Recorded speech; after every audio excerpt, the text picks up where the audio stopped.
Shabbat shalom, Shabbat shalom, Israel. Man, I hope everybody is having a blessed day. Took me a little bit longer to get started with today's message. You know, where I am, we're experiencing some heavy rain and winds, and that definitely plays with out here we have almost like satellite internet. So that definitely plays with the signal strength and took me about 5 to 6 attempts in order to get YouTube to connect and actually go live. But man, I thank the Father because this walk is not without challenges, it's not without trials, and it's not without tribulations. You know, man, definitely thankful that Abba Yah, has given us the faith, given us, the spirit, given us the belief to where we can adhere to his word rather than reject it so we can escape, bondage and captivity. And it says, many did not enter into that rest because of their unbelief. And we are here because of our belief. The title of today's message is Bondage and Captivity. Bondage and captivity. We're going to be talking about how our flesh, wants to reject the things of righteousness.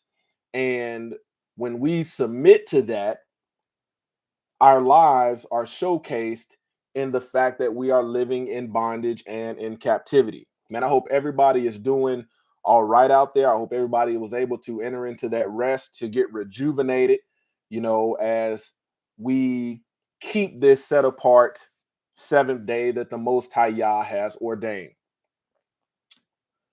Welcome and Shabbat Shalom, Yisrael. How to support the ministry. Hit the like button. Subscribe to the channel. Turn your notifications on and set to all notifications. That way you can see, when we're posting updates and posting new content. Share this video, okay? Check out the affiliate links in the descriptions for exclusive discount codes with the reminder, no buying or selling on the Shabbat. Why are we here today? Exodus chapter 20, verses 8 through 11. Remember the Sabbath day to keep it holy. 6 days shalt thou labor and do all thy work, but the seventh day is the Sabbath of the Lord thy Yah. In it thou shalt not do any work, thou nor thy son, nor thy daughter, thy manservant, nor thy maidservant, nor thy cattle, nor thy stranger that is within thy gates. For in 6 days the Lord made the heaven and earth, the sea, and all that is in them, and rested on the seventh day. Wherefore the Lord blessed the Sabbath day and hallowed it. I remember prior to walking in truth, I remember constantly going into every week being tired.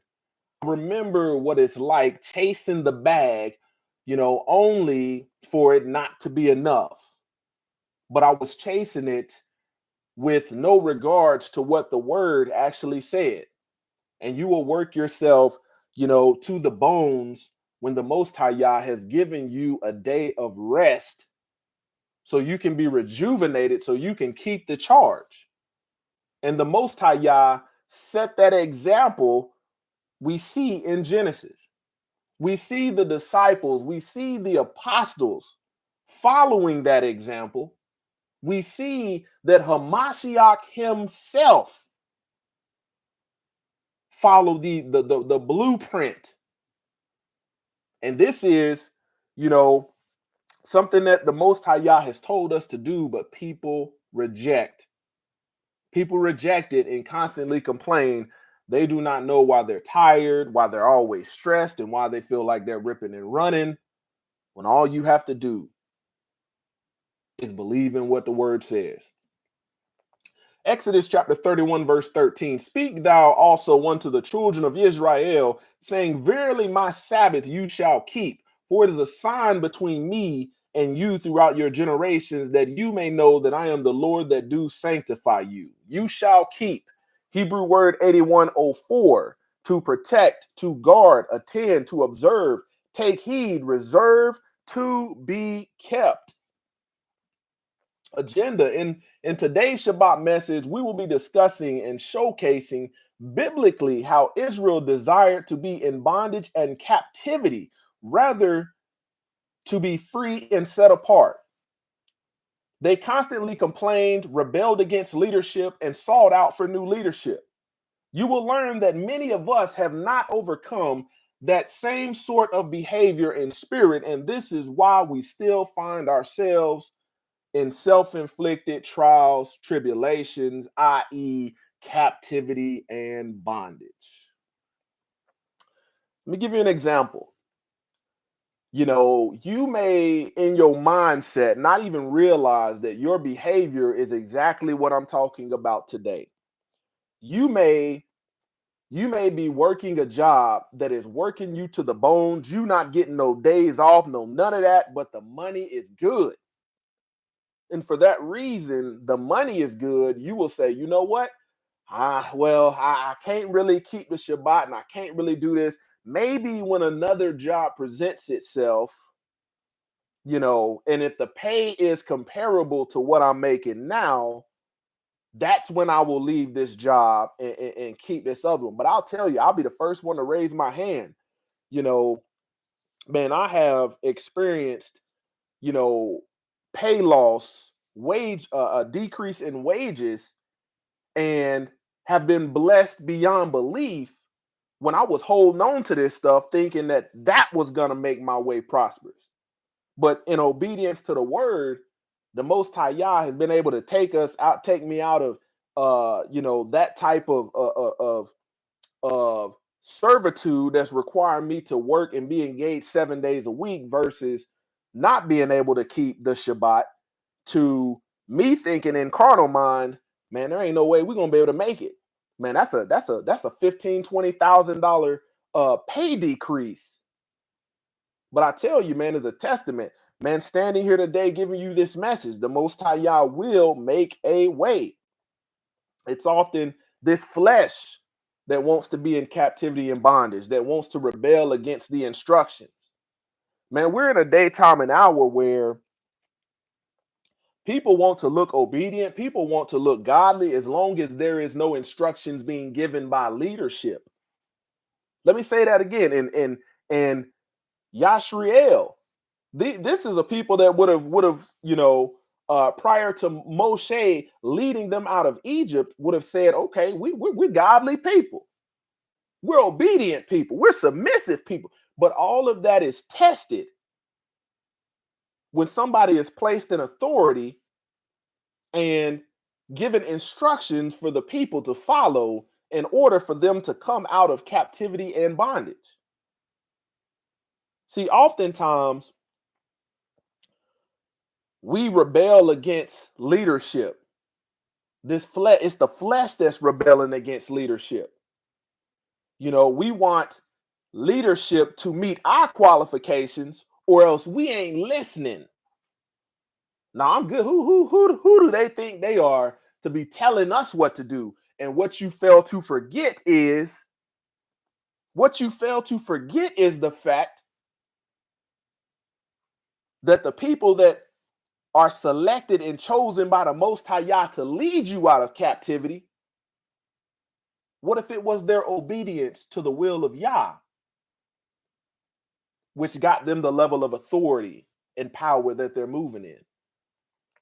And what if it was your rebellion? What if it was your fleshly desire to stay in bondage and captivity that caused you not to be selected? Galatians 5:1.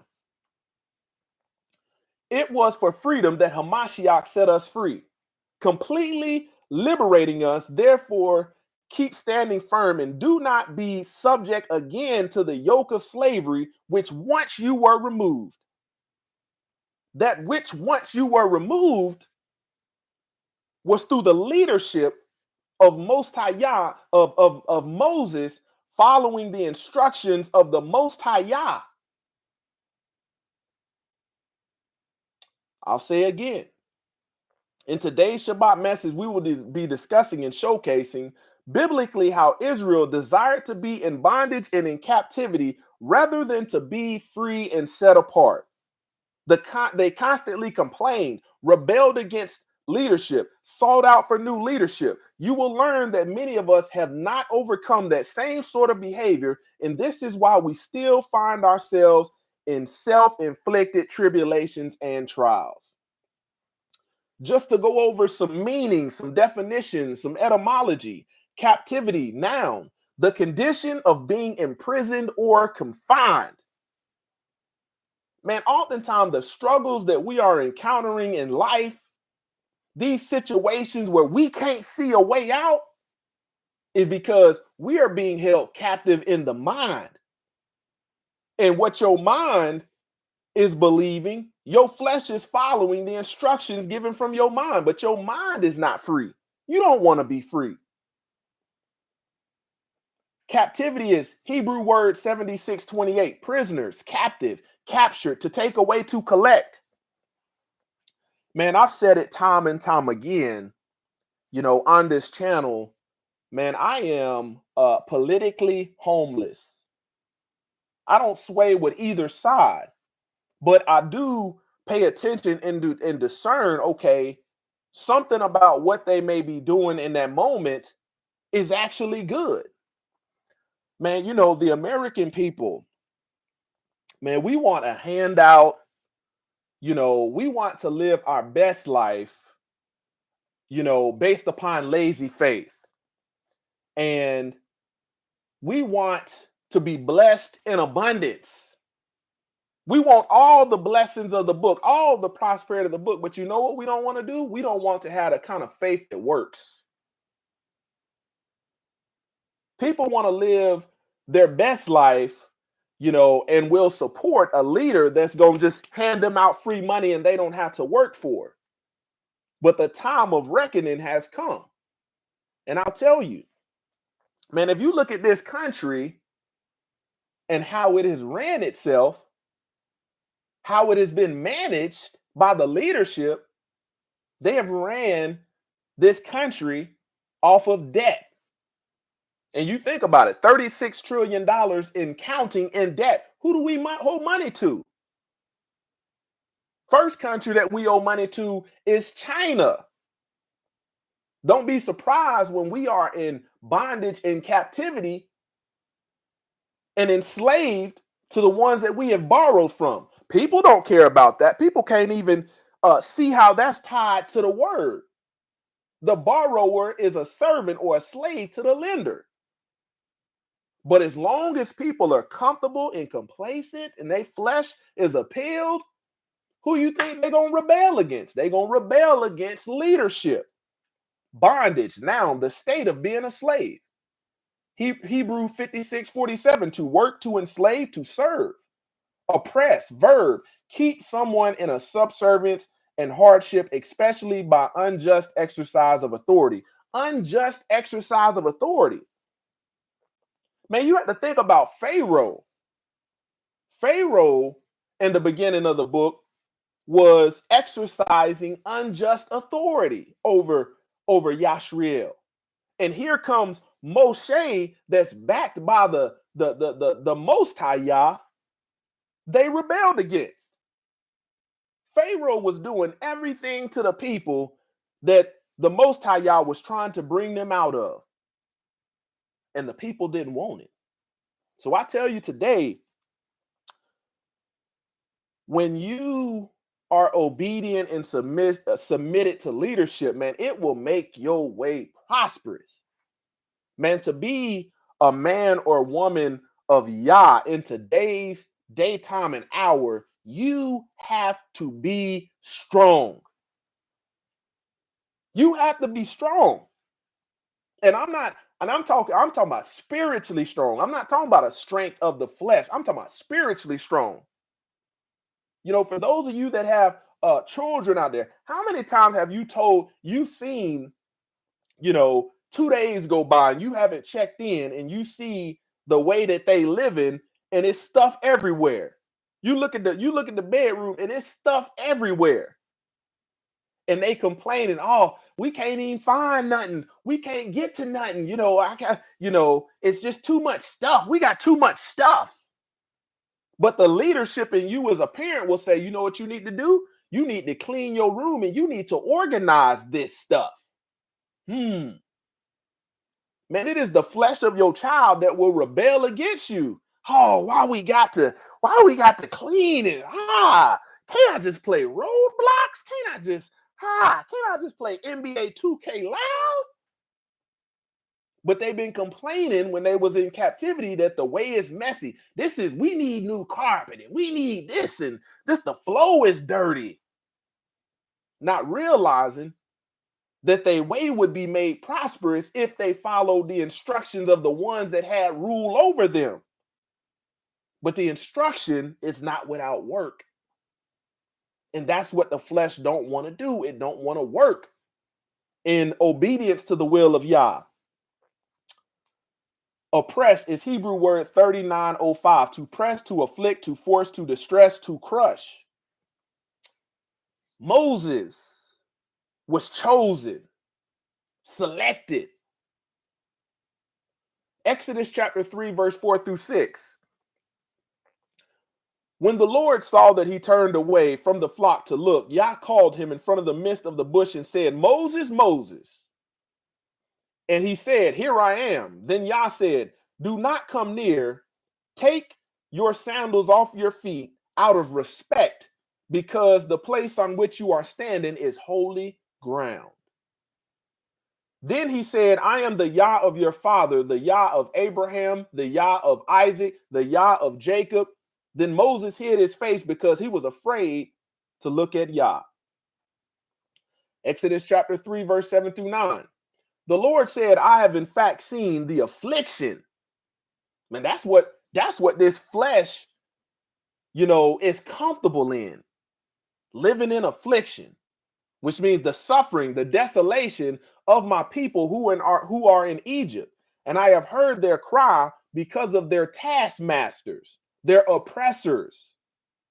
For I know their pain and suffering, so I have come down to rescue them from the hand, the power of the Egyptians, and to bring them up from the land to land that is good and spacious, to a land flowing milk and honey, a land of plenty, to the place of the Canaanite, the Hittite, the Amorite, the Perizzite, the Hivite, and the Jebusite. Now behold, the cry of the children of Israel has come to me, and I have also seen how the Egyptians oppress them. Man, let me show you. Let me give you an example. Man, the average person of the faith would rather be in the system, where there is unrighteous rule over them. Think about how many people complain about, man, this food is no good. Why would God allow people to play with food? These leaders need to fix the food. You got American people saying that this non-GMO, all these chemicals and vaccinations in the food and all of this stuff. That's the mindset of people. But then you get a leader that comes along and says, hey, see, what you need to do if you want to escape that oppression, that affliction, man, if you want to clean your temple and be worthy before the Most High Yah, you need to grow your own food. Oh, no, I can't do all that. What you think, we some kind of hillbillies? Because that's truly, in this day, time, and hour, the only thing organic that you will get. Because for the sake and love of money, these people will slap organic on everything that ain't organic and charge you a price for it. And most people will still complain when they think they're reading, I'm eating organic, but the product ain't organic and your body ain't experiencing no healing. See, the leadership that's coming in true is the one that most people will hate, they will rebel against. Understanding the assignment. Understanding the assignment. Man, men, women, we must understand the assignment. Especially when you are raising and rearing children and have the lives of other people, pretty much within your hands. Exodus chapter 3, verse 10 through 16. Therefore, come now, and I will send you to Pharaoh, and then bring my people, the children of Yasharel, out of Egypt. But Moses said to Yah, who am I that I should go to Pharaoh? Who am I? And that I should bring the children of Israel out of Egypt. And Yah said, certainly I will be with you. And this shall be the sign to you that it is I who have sent you. When you have brought the people out of Egypt, you shall serve and worship Yah at this mountain. You know, man, I want you to think about a man who realizes his family is struggling. His household is struggling. Your household is in bondage and in captivity. And your oppressor is not Pharaoh, it's Hasatan. And the Most High Yah gave you a way out. He gave you a way out through Hamashiach. He gave you a way to get to the Father through Hamashiach. Think about if the Most High Yah put that on your heart as a man and said, hey, I want you to lead your family out of captivity. I want you to lead them out of this bondage. That's why I say in this day, time, and hour, you have to be a strong man or woman of Yah in order to do this. And there won't be many to do it. And that's why only a remnant will be saved. You don't think there's going to be some rebellion in the house when you are trying to put forth the obedience and trying to get everybody on board with the assignment? You're not doing it. Like, I want to understand, there is, when you are behind the scenes leading folk, man, there's very little reward, little to no reward. The honor comes at the end. Once people realize how blessed they are because of your obedience. But the whole time behind the scenes, people are fighting against you. You're moving that Christmas tree out of the house. We're not bringing that in the house. Oh, that's when people turn against you. You the devil. You know, what kind of devil don't want us celebrating the birth of Jesus? People don't understand the persecution that you will face when you raise your hand and say, I submit myself to this assignment. The word says you become the enemy because you tell the truth.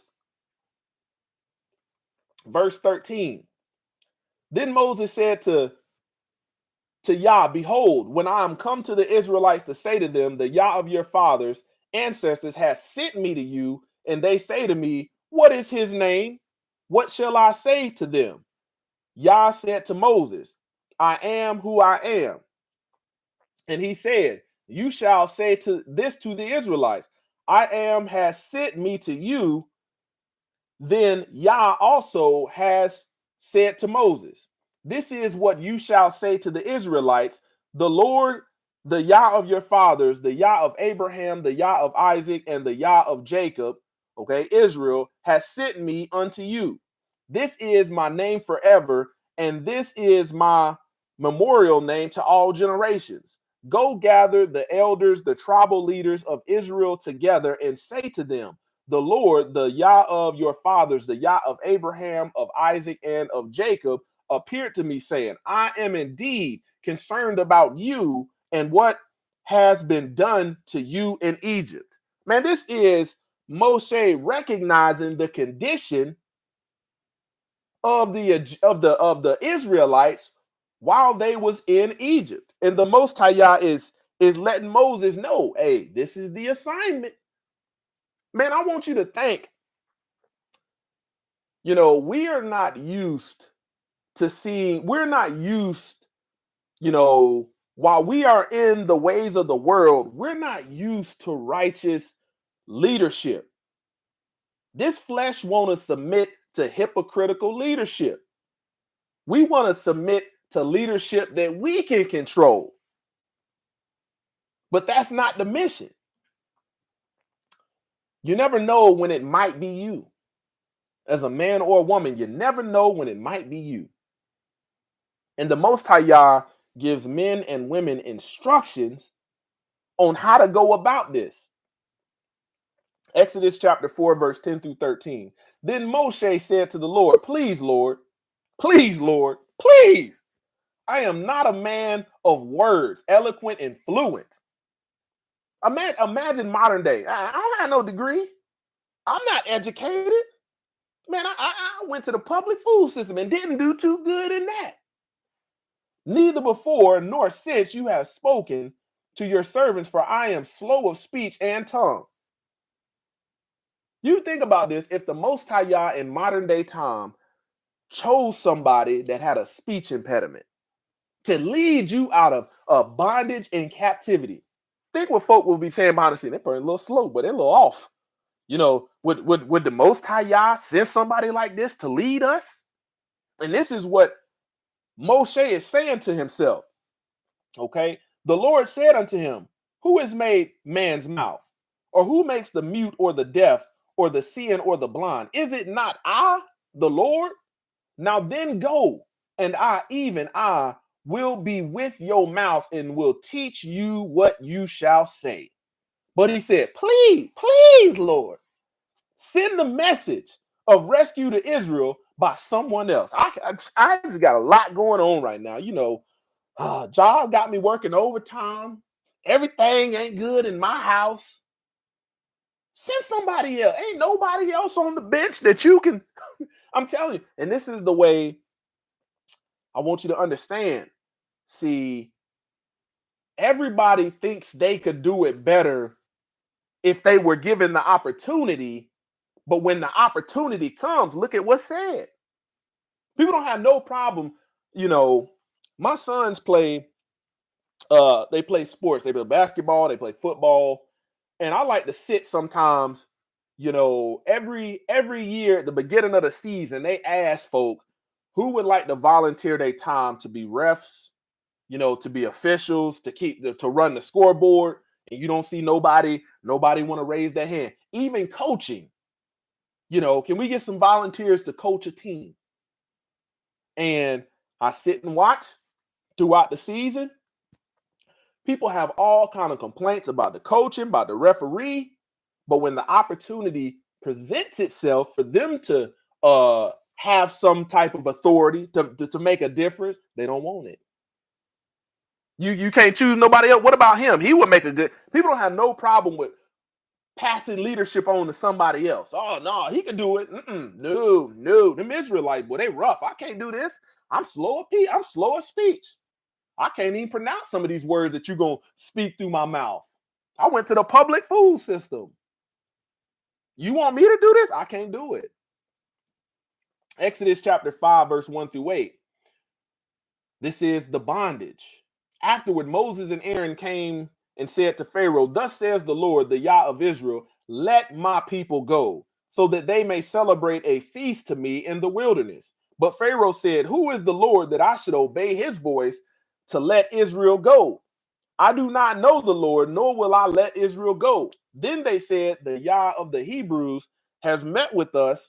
Please let us go on a 3 days journey into the wilderness and sacrifice to the Lord our Yah, so that he does not discipline us with pestilence and with the sword. But the king of Egypt said to Moses and Aaron, why do you take the people away from their work?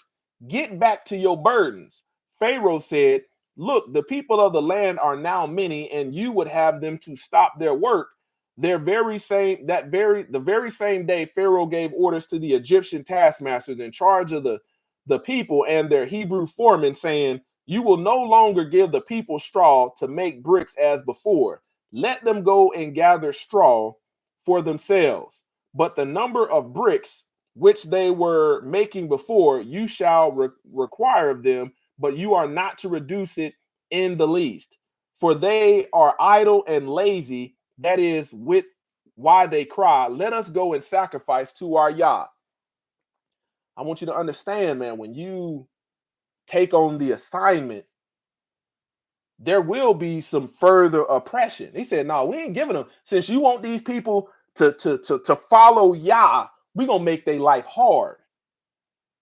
We're going to make their life hard because you want them to follow Yah. And you're going to see later on, the Israelites didn't even appreciate the leadership that they had in Moshe.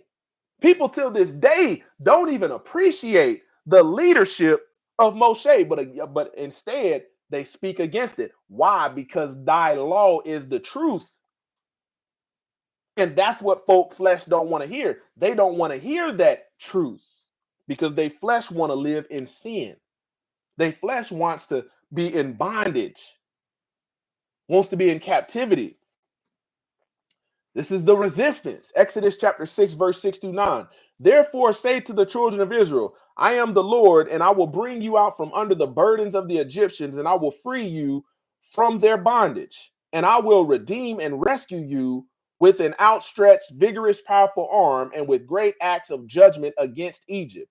Then I will take you for my people, and I will be your Yah, and you shall know that I am the Lord your Yah, who redeemed you and brought you out from under the burdens of the Egyptians. I will bring you to the land which I swore to give Abraham, Isaac, and Jacob, and I will give it to you as a possession. I am the Lord.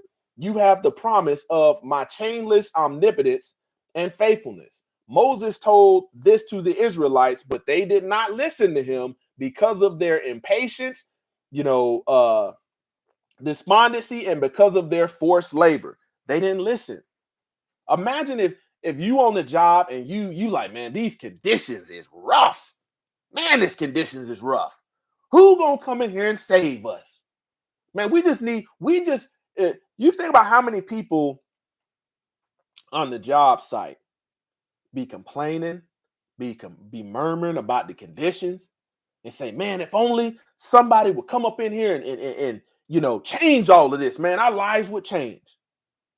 But here come Moshe, slow of speech. I'm the one that's gonna do it. No, man, no, heck no. You slow of speech. This is the resistance that leaders will be met with. Exodus chapter 14, verse 9 through 12. The Egyptians chased them with all horses and war chariots of Pharaoh, his horsemen, and his army, and they overtook them as they camped by the sea beside Pi-Hithroth in front of Baal-Zephon. As Pharaoh approached, the Israelites looked up and saw the Egyptians marching after them, and they were very frightened. So the Israelites cried out to the Lord. Then they said to Moses, it is because there are no graves in Egypt that you have taken us away to die in the wilderness. What is this that you have done to us by bringing us out of Egypt? Listen to this. This is the resistance. Did we not say to you in Egypt, leave us alone? Over here speaking that truth. Over here telling us about the land of milk and honey. This is the way. Let me tell you something. People don't have no problem with you claiming to be godly, claiming to be righteous. People don't have no problem with that. But when you start standing up and actually your conversation is speaking that of the book, that's when people got problems. Go on with all that, man. You old Bible thumper. That's what people call you when you standing on it. Hey, we don't. Hey. The reason we in captivity because we talking about stuff that we don't have no business talking about. We don't need to be doing this. You said you godly. You said you fear the Most High Yah. Well, how come there ain't no obedience to the Most High Yah? This is what we actually need to see. People have a problem with that kind of leadership. Let's say, leave us alone. Let us serve the Egyptians. And let me tell you something. We have folk that don't even realize they're Israelites today, a Semitic people, a heavy melanated people that don't even realize they're Israelites, walking around being thinking that they're Gentiles because they've been indoctrinated like that, and they don't even understand the bondage and the doggone captivity that they're living in. For it would have been better for us to serve the Egyptians as slaves than to die in the wilderness. Man, I want you to think. Let me give you some historical context. People don't realize that during urbanization in the industrial revolutions, man, our people, a Semitic people, had lands. There was once upon a time, man, where our family all lived on one street. We had a tribal mentality. But during urbanization and the Industrial Revolution, people ran. Our people ran to the city.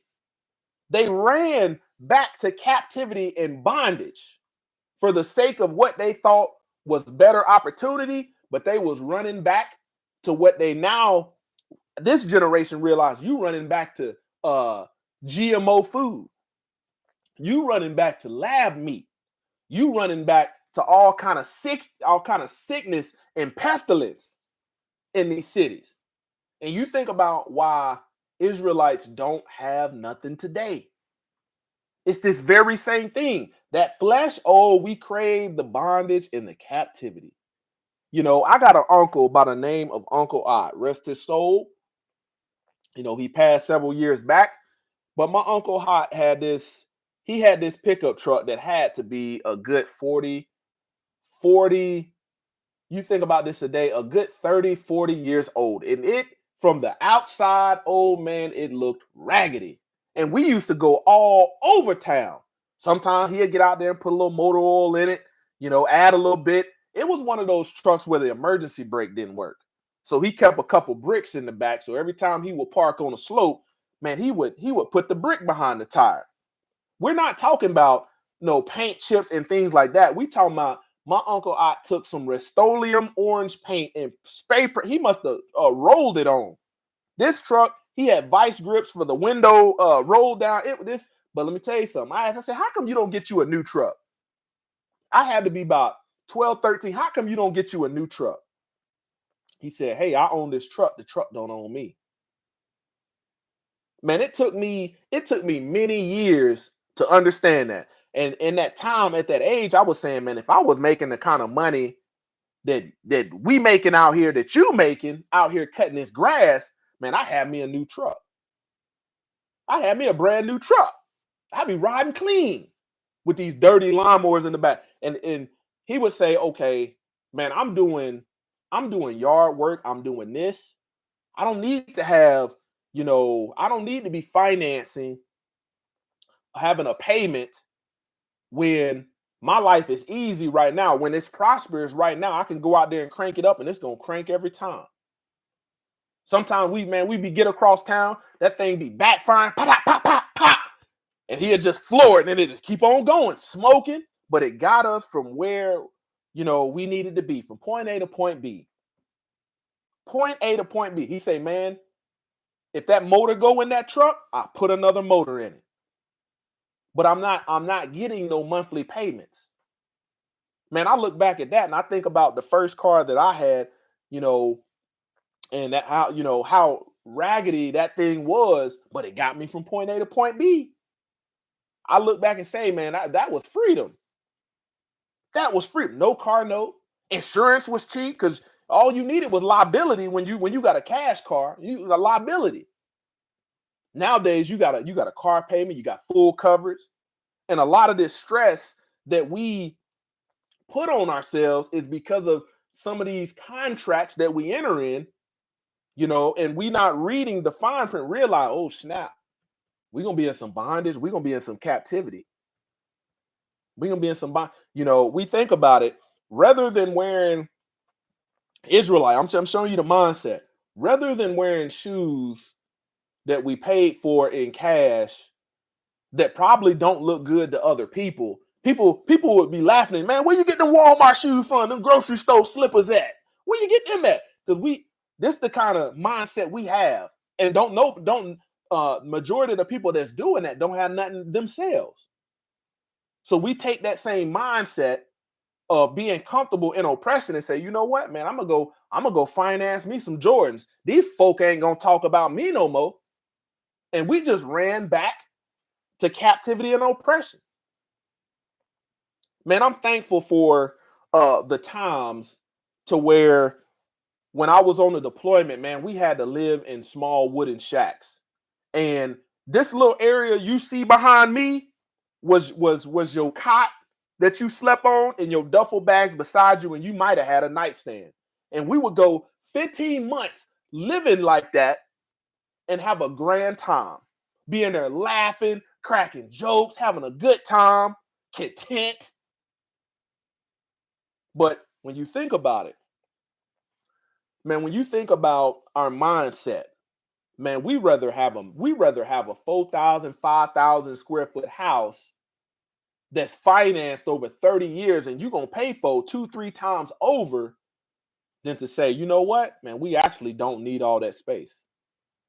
Maybe we could live a little bit more modest if we wasn't trying to fill in this void, the void being the space with all this stuff that we really don't use.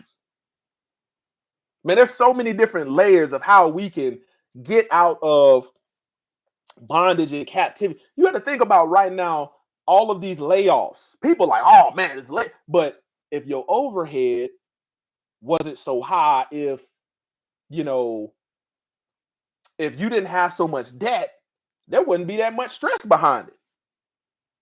You could be like, man, it don't cost me that much to live, no ways, because you live in simple within your means. But the problem is when you live above your means, man, there's a lot of stress associated with that.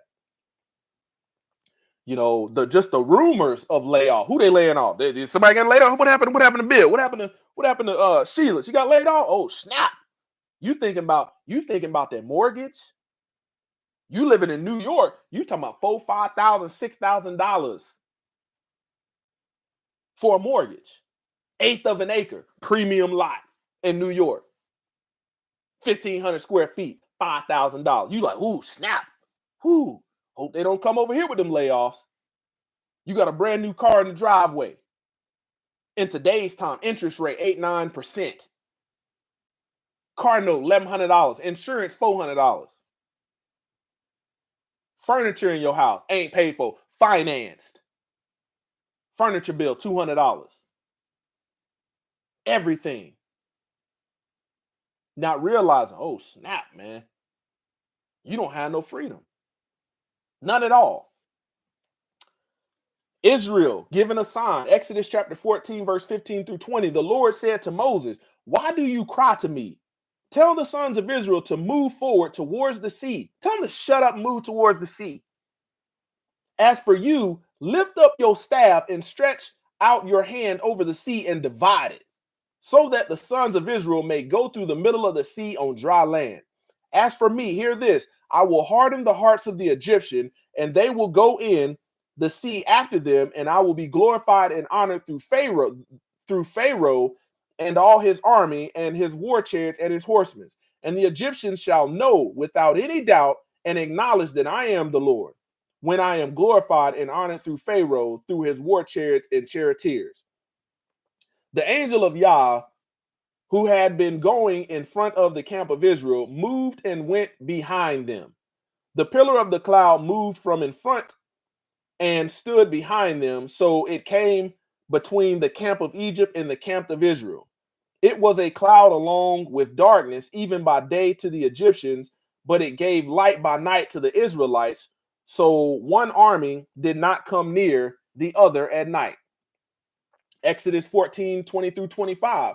So it came between the camp of Egypt and the camp of Israel. It was a cloud along with darkness, even by day to the Egyptians, but it gave light by night to the Israelites. So no one army did not come near the other at night. Then Moses stretched out his hand over the sea, and the Lord swept the sea back by a strong east wind and all that night, and turned the seabed into dry land, and the waters were divided. The Israelites went into the middle of the sea on dry land, and the waters formed a wall to them on their right hand and on their left. Then the Egyptians pursued them into the middle of the sea, even all Pharaoh's horses, his war chariots, and his charioteers. So it happened at the early morning, watch before dawn, that the Lord looked down on the army of the Egyptians through the pillar of fire and cloud and put them in a state of confusion. He made their chariot wheels hard to turn and the chariots difficult to drive. So the Egyptians said, let us flee from Israel, for the Lord is fighting for them against the Egyptians. Man, that is oftentimes, man, we are going into situations without the obedience to the will of Yah, and we have this carnal expectation that the Most High Yah is going to part the sea. but we ain't obeying his word. Think about that. We don't have the same kind of backing Israel had, through the obedience and leadership of Moshe. We don't have that same kind of backing. And we wondering why we are in so much doubt when we don't see the Red Sea parting for us in our life, when we don't see a way being made for us. And it's ultimately because this flesh and this carnality wants to be captive, wants to be in bondage. Man, while I'm in bondage, man, I can be dripped up, draped out. I can be fly. Woo! Have a good time. Live my best life. Exodus 14:20, Israel's given a sign. So it came between the camp of Egypt and the camp of Israel. It was a cloud. Let me see. Yah provides water.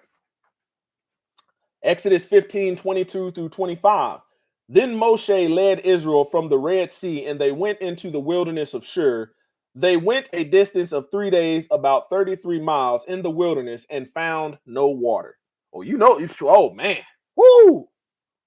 Man, I've been in field exercises where we've had to foot march out to a site on foot, and then here comes this big water buffalo, this water container on a big old on a trailer being pulled by a truck.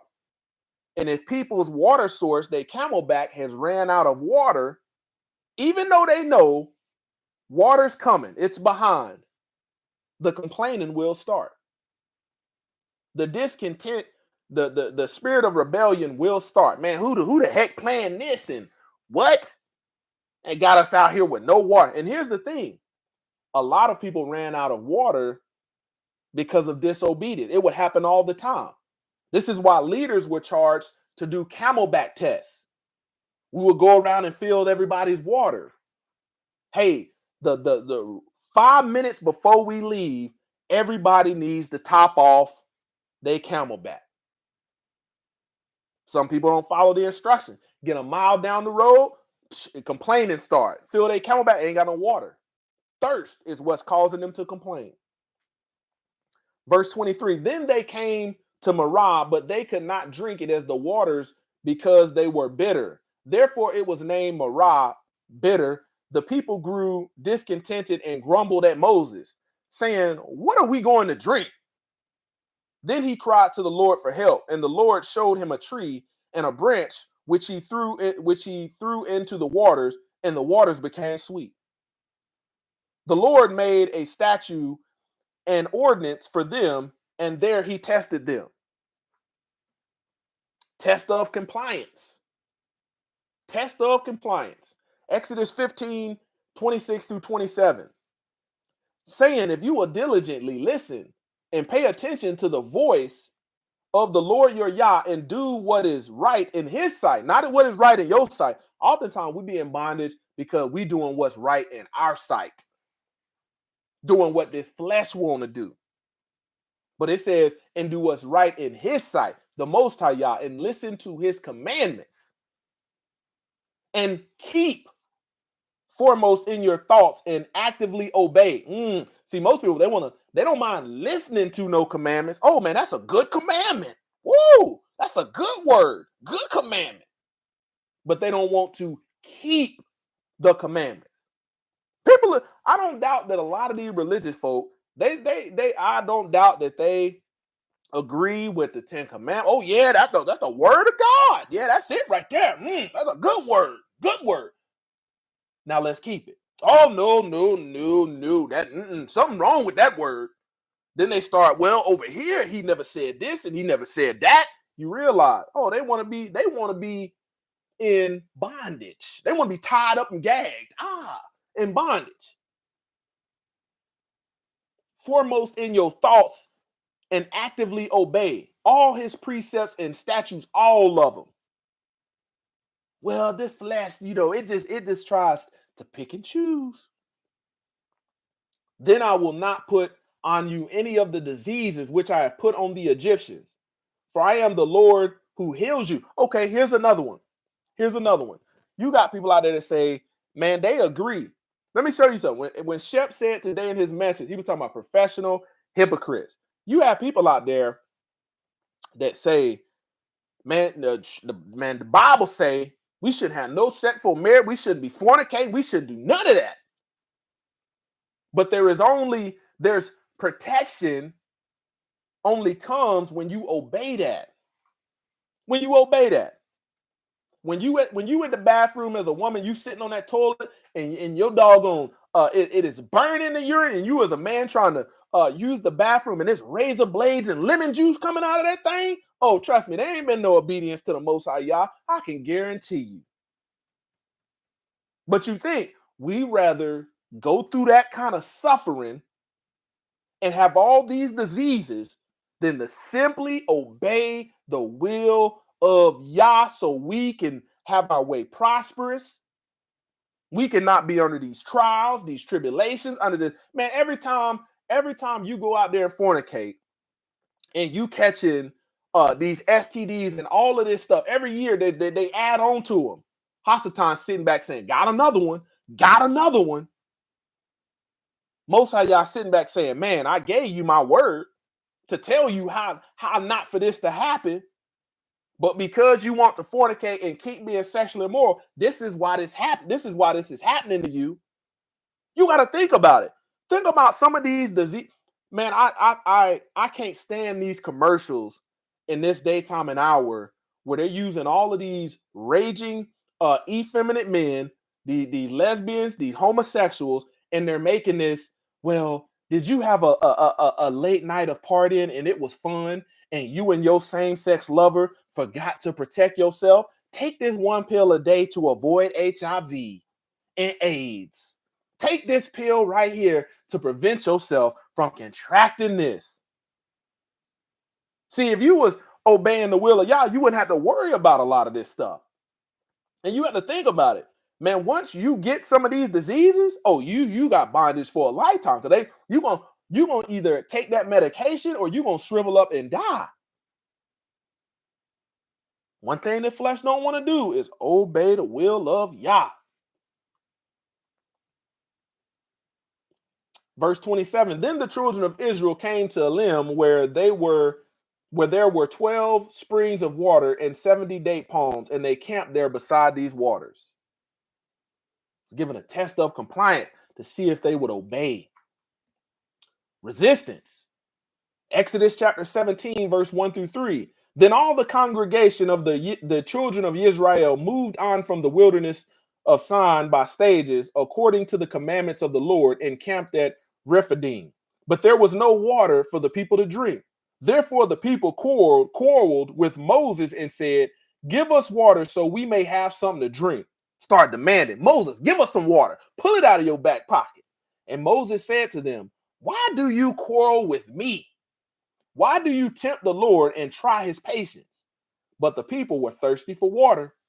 And the people murmured against Moses and said, why did you bring us up from Egypt and kill us and our children and our livestock with thirst?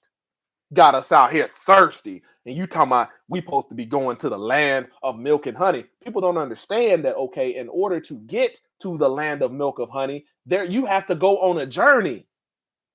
He didn't tell you the journey was going to be milk and honey. Come on, come on. Man, oftentimes we can't even see the blessing, the prosperity that the Most High Yah is actually walking us right into because we don't want to do the work. Most High Yah is lining this thing up, lining it up for you to come out of captivity and bondage. But you so stuck in the mind of thinking that the journey itself is supposed to be prosperous. Let me give you an example. Man, people see the outcome of those that have done the work, those that have put in the repetitions, those that have been through unsavory environments, all kind of shaping and grooming and coaching, training, leading. We look at their success and we say, man, Man, I can do that. But it ain't until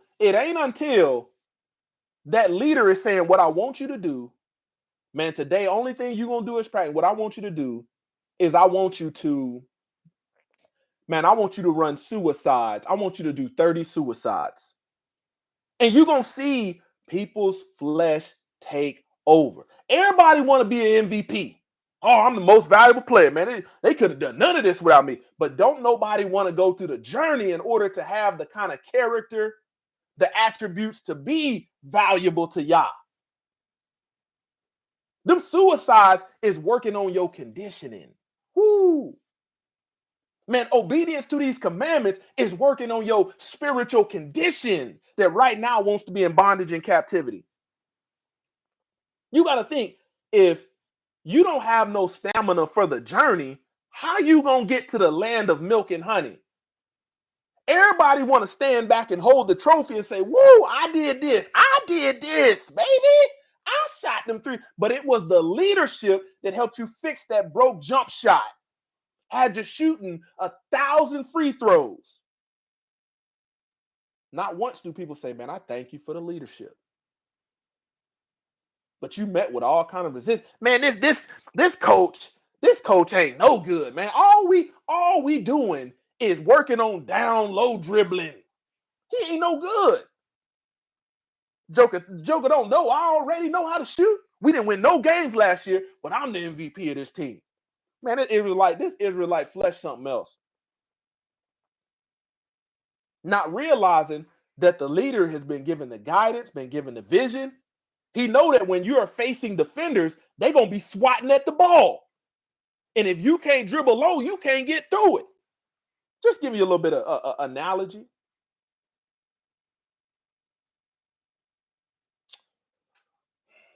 Let's keep going.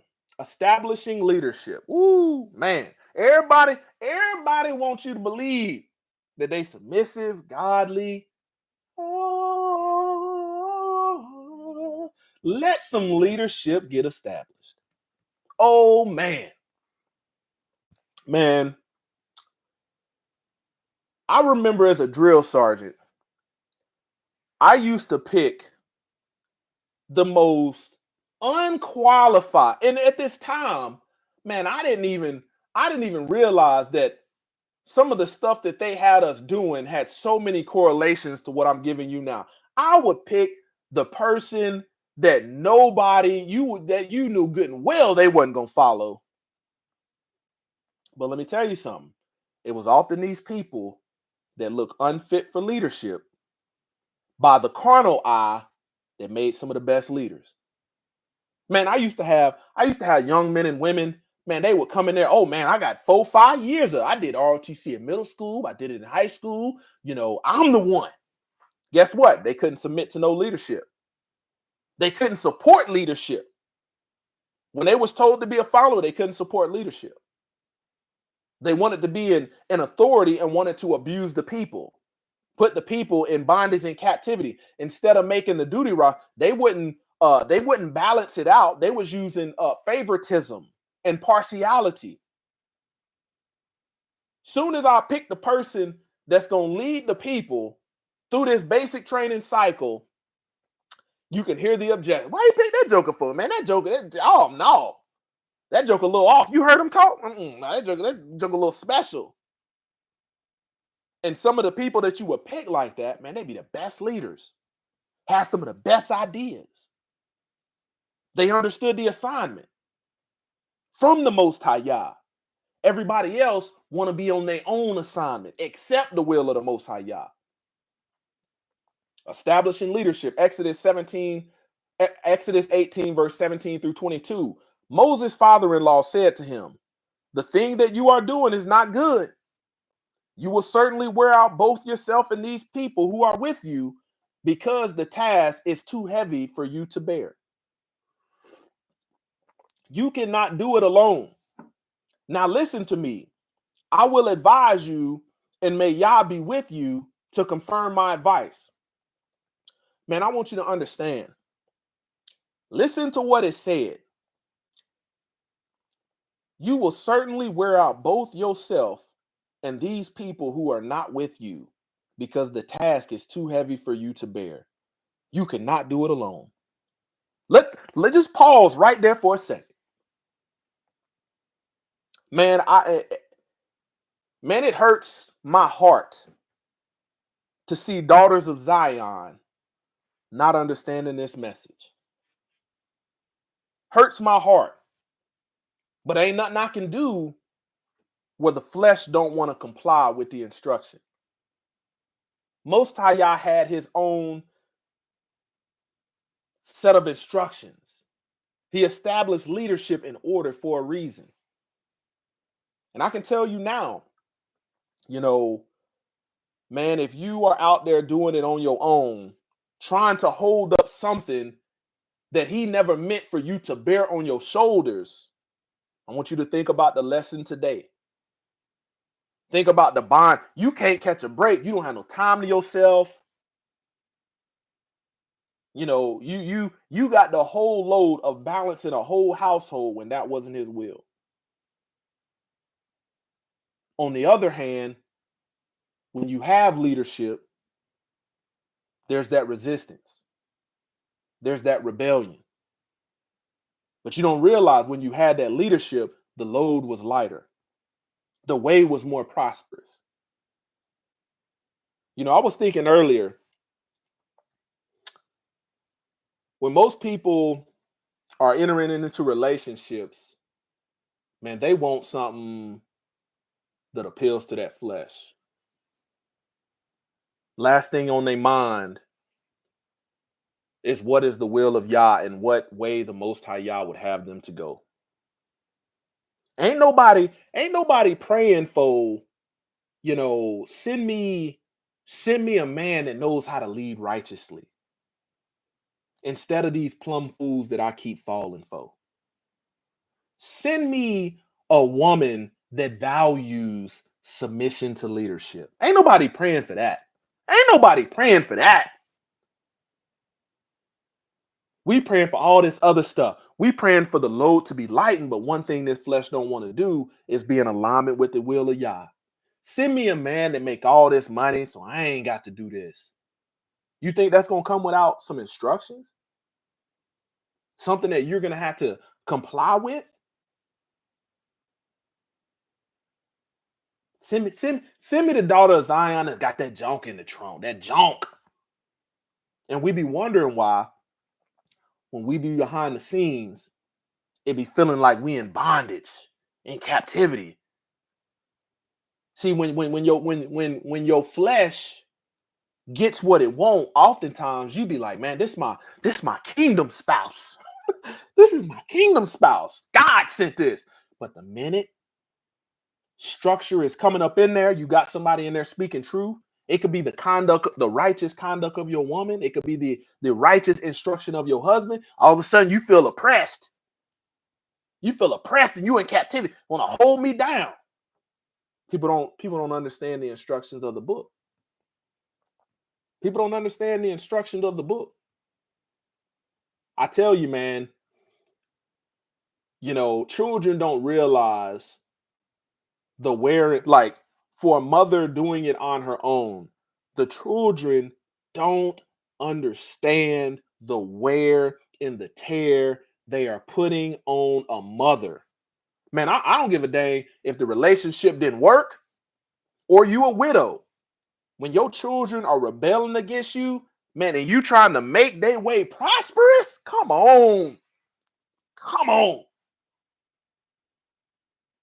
They don't understand the wear and tear that they put on leadership.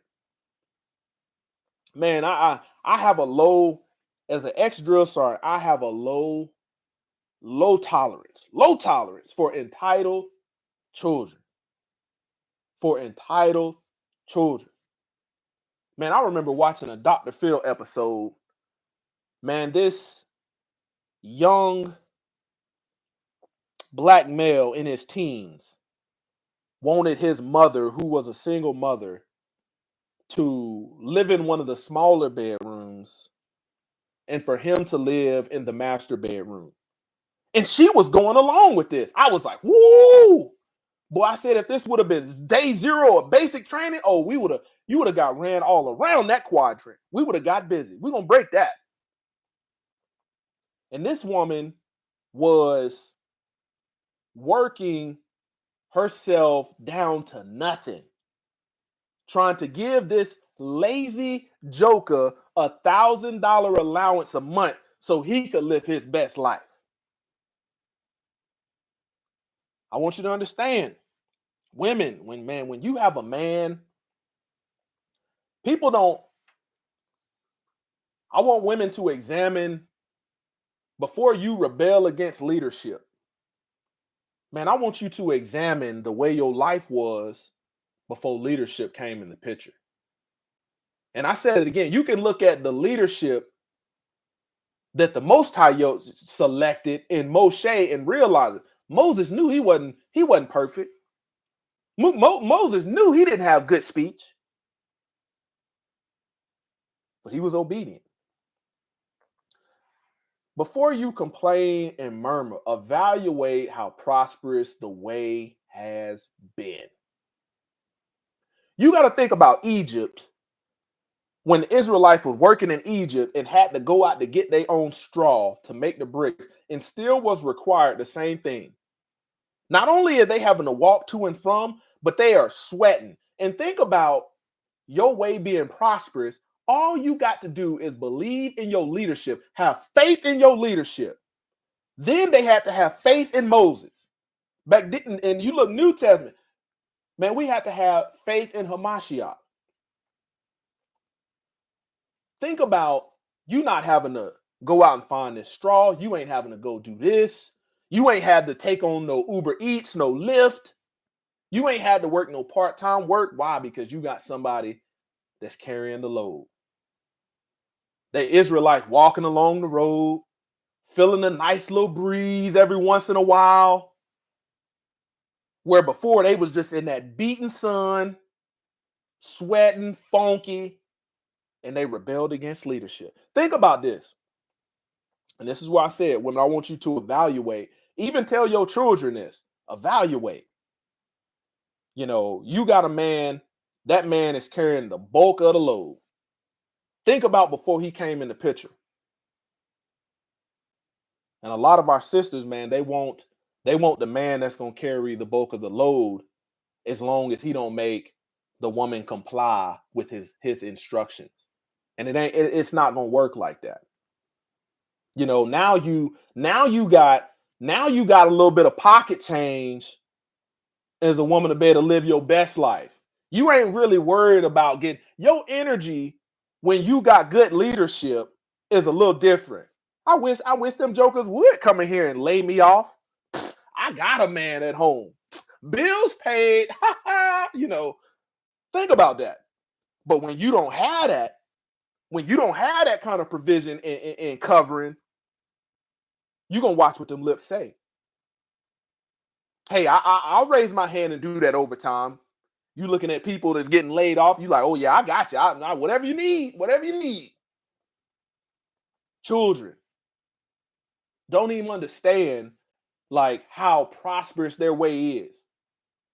Man, I remember being in Paris when I was stationed in Germany, and my daughter was too young to realize, man, but we get focused on all this other stuff and don't even realize how prosperous our way has been. Man, I'm looking at, you know, just maybe about 2 miles from the Eiffel Tower, you got the fashion district. All of these stores that you hear about, high-end stores, men standing out there with Uzis. Soon as you leave the fashion district, man, you're seeing poverty. You go around the corner from the fashion district, you're seeing poverty. Man, I remember my family was getting some food to eat. We was getting some pizza. And I saw this young child was dirty, you know, knocking on windows, asking people for food. Me not speaking the language, I didn't know what he was talking about. But I knew the joker was hungry. Man, I watched as we ate our food, ordered this young boy a whole pizza. Man, that joker, he sat on the sidewalk. People is walking by. It's all dirty. He laid back on that ground. He had to be probably about 8 or 9. This is a good 10, 12 years ago. Man, he took that pizza box, laid back, put that pizza box on his belly, popped that top open, and you can tell, man, he was just so grateful. So grateful. Didn't have no shoes. Clothes was ripped and torn and dirty. And I want you to think about the stuff that we complain about. Think about that. Stuff that we complain about. Your children complain about. They got attitudes in the house because you can't give them $20 for no V-Bucks. Well, what if we give you some V-Bucks and we cut the energy off, the power? Now you ain't got nothing to plug into, but you got your V-Bucks. I'm telling you, if we don't teach this now, if you don't teach it when your children is young about the importance of obeying leadership, if people don't get it, tribulation is gonna come.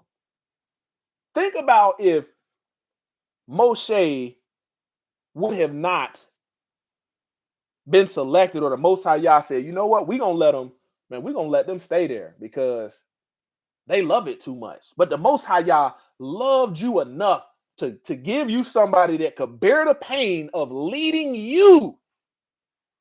You don't understand how painful leadership is, man. You giving people instruction. Think about this. A man giving a woman instruction. Parents giving their doggone children instructions to make their way prosperous. To make their way prosperous. And they rebelling against you. Man, your children will sit at graduation day. And sit back and hate on other folk. Sit back and hate at graduation on the children that they call nerds. That joker lame. Oh, nerd. Oh, book warrior. Bible thumper. When these people is getting selected for full ride educational scholarships. They ain't got to dribble no basketball. They ain't got to do none of that. Everybody else sitting back in the audience laughing. No, they look at that joker. Them high waters on walking across the stage. Mind is not even focused on, man, your way could have been prospered. But you know what? Man, when your mama or your daddy was telling you, hey, son or daughter, you struggling at reading. No, you don't need to read that just one time in order to complete the assignment. You need to read that 2-3 times just to get the reps in. And you know what you do? You go on about your business. You come back, found out they didn't do it. Get that report card. All of a sudden, you know what them children that did what they were supposed to do did? They not at home getting beat. They not on punishment. A lot of them doing what they're supposed to do and obedient to their instructions without reward. And then you got the children that don't want to obey the will of the most. Man, they want reward for C, D's, and F's. You out your mind. Well, at least I got a C. Come on. Let's keep going. Moses' father-in-law said to him, the thing that you are doing is not good.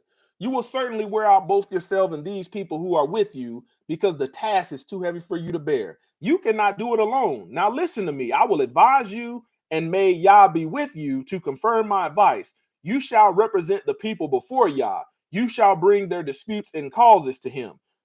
You shall teach them the decrees and the laws. You shall show them the way that they are to live and the work they are to do. Furthermore, you shall select from all the people competent men, competent. It didn't say perfect. It said competent men who reverently fear Yah, men of truth, those who hate dishonest gain. You shall place these over the people as leaders of thousands, of hundreds, of 50s, and of 10. They shall judge the people at all times. Have them bring every major dispute to you, but let them judge every minor dispute themselves, so it will be easier for you and they will bear the burden with you. Man, I remember growing up in the United House of Prayer, going up in these Baptist church, and they had these songs that sound like they was written to Master P instrumentals. No Limit Soldiers instrumental. And you could be like, wait a minute, that sounds like Master P, No Limit Soldier for God, and jumping around doing all this craziness. But what soldier is absent of leadership? What army don't have no leadership? What military don't have no leadership? So you see the establishment of leadership all throughout the book. That's what people rebel against. Punished for complaining. Numbers 14, verse 1 through 4. Then all the congregation of Israel raised their voices and cried out, and the people wept that night. And the Israelites murmured in discontent. Man, it's smacking the lips, rolling the eyes, breathing heavy against Moses and Aaron. And the whole congregation said to them, "Oh, that we had died in the land of Egypt, or that we had died in the wilderness. Why is the Lord bringing us to this land of Canaan to fall by the sword? Our wives and children will become plunder. Would it not be better for us to return to Egypt?" So they said one to another, "Let us appoint a new leader and return to Egypt." Think about that. Think about that. Man, I want you to think. Here we go. Man, I want you to think about, we go back 400 years to slavery. Man, you had somebody in the camp amongst all those that's oppressed, all those that's in bondage. Somebody say, "Man, I know how to get out of here." Fool, you don't know how to get out of here. Shut up. Keep working. Get some more straw. But guess what? When that person moved in that and actually made it out, and you heard that they didn't get captured, man, they found their freedom. They found their freedom. See, sometimes we'll be given something by the Most High Yah, and if we don't act on it, there won't be no freedom. Sometimes people get caught, sometimes people didn't. But I want you to understand, imagine if you had a leader that has the wisdom to be able to say, "You know what, this is how we're going to get out of this." But you so used to slavery, you so used to being in bondage and in captivity, you said, "No, man, no, we can't do that. Get us somebody else. Get us somebody else to manage us. This ain't gonna work. This joker's crazy. He want us to be free. Let us appoint a new leader and return to Egypt." Think about that. Think about you already on the run. You already on the run. 3-4 days, and they can't even find you. Think about just the mindset of a slave. And along the way, you ain't got no water, you ain't got no food. And all it takes is a little bit of faith, a little bit of obedience. If you keep going, understand the assignment, then you get to these wild blueberries. Then you get to these wild strawberries. You eat your portion and be merry. You looking at these waters, and you say, "Man, this water got all kind of cow manure, all kind of, we can't drink this." Your leadership say, "We got to go a little bit further. Man, if we keep going up this doggone creek, man, this water is going to get clean and we can drink it. Man, we just need to pick somebody else that can take us back to slavery." That's our mindset sometimes. Punished for complaining. Numbers 14, 11 through 16. The Lord said to Moses, "How long will these people treat me disrespectfully and reject me? And how long will they not believe in me despite all the miraculous signs which I have performed among them? I will strike them with the pestilence, the plague, and disposes them, and will make you into a nation greater, mightier than they." But Moses said to the Lord, "Then the Egyptians will hear of it, for by your strength you brought up these people from among them, and they will tell it to the inhabitants of this land. They have heard that you, Lord, are among these people of Israel, that you, Lord, are seen face to face while your cloud stands over them, and that you go before them in a pillar of cloud by day and a pillar of fire by night. Now, if you kill these people as one man, then the nations, the Gentiles that have heard of your fame will say, because the Lord was not able to bring these people into the land which he promised to give them, therefore he slaughtered them in the wilderness. Numbers 14, 17 to 23. But now please let the power of the Lord be great, just as you have declared, saying, the Lord is slow to anger and abundant in loving kindness, forgiving wickedness and transgression, but he will by no means clear the guilty, avenging the wickedness and guilt of the fathers on the children to the third and fourth generations, that is, calling the children to account for the sins of their fathers. Please pardon the wickedness and guilt of the people according to the greatness of your loving kindness, just as you have forgiven these people from Egypt even until now. They don't even understand that, man, Moses was partitioning on their behalf. Man, I want you to think as a child having a parent come to part. Some children don't have nobody to partition on their behalf. You get into some trouble, you're going to get the full wrath of what's coming. Nobody's pardoning on your behalf. I want you to think about Numbers 30, where a man, a father, or a husband can cancel the vows of his woman or of his daughter. That's somebody partitioning on your behalf. Some people don't have it. I want you to think about having a husband. You get yourself into something, he can come partition on your behalf. Take it out on me. Take it out on me. Have some mercy. I'll rectify this situation. They could have caught all of the play. They could have caught all of the doggone wrath of the Most High Yah, but Moshe pardoned on their behalf. Spirit of Israel, rebel against leadership. So the Lord said, I have pardoned them according to your word, but indeed, as I live, all the earth will be filled with the glory of the Lord. Surely all the men who have seen my glory and my miraculous signs, which I performed in Egypt, in the wilderness, yet they have put me to the test these 10 times and have not listened to my voice, will by no means see the land which I swore to give their fathers, nor will any who treated me disrespectfully and rejected me see it. So he's letting them know, hey, I'm gonna have some mercy on them, but they're not gonna keep getting away with this. There's gonna come a time to where they're gonna have to pay.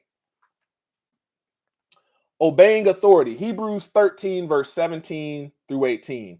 Obey leaders. Obey your spiritual leaders and submit to them, recognizing their authority over you, for they are keeping watch over your souls and continually guarding your spiritual welfare as those who will give an account of their stewardship of you. Let them do this with joy and not grief and groans, for this work would be of no benefit to you. Man, when you have, parents telling their children to do something, children don't even realize that their way is being made prosperous. They don't even realize that. And they will constantly rebel against you. They rather live in nastiness and filth. A child without leadership will have all kind of roaches and all kind of stuff. Some of this stuff you can't even fathom why children do it. Here you got a trash can less than 20 steps, but you doing all of this stuff, and then you complaining we got bugs and we living in an infestation. I'm here today to tell you that if you moved in a place and you didn't have no roaches, it's a high probability that if you got roaches now and you got children, something going on. You start peeling stuff back. It's like, why would you put this there? Well, I was just trying to hide it. Keep praying for us, for we are convinced that we have a good conscience, seeking to conduct ourselves honorably, that is, with moral courage and personal integrity in all things. Obey your leaders and submit to them. Man, if the rebellion of Yashriel would have been, you know what? We ain't listening to this joker. Sometimes you get that spirit of presumptuous that rises up. Oh, we ain't going with this joker no more. We ain't going with this joker no more. No. Man, we going right back to Egypt. Watch us. Leadership is sitting up there saying, man, they going right back to bondage, right back to captivity, right back to slavery. Most High Yah has doggone allowed you to have a job that's gonna make your way prosperous, and you don't want to do the work, you don't want to stick in for the journey, and you say, you know what, I'm about to go right back over there where I was in bondage and captivity, and you be boastful with it. Wonder why you don't have the backing of the Most High Yah. Genesis 3:16, to the woman he said, I will greatly multiply your pain in childbirth. In pain you will give birth to children, yet your desires and longing will be for your husband, and he will rule with authority over you and be responsible for you. See, man, I want you, if you are a single man, you need to be praying for the woman that is worthy of you being responsible for. Because if you don't ask for it like that, you're gonna be in captivity and bondage.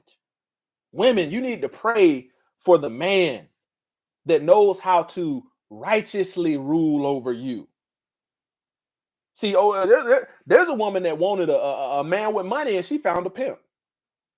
But there ain't no righteous rule. You got to be thinking of the things of the kingdom and not what your flesh wants.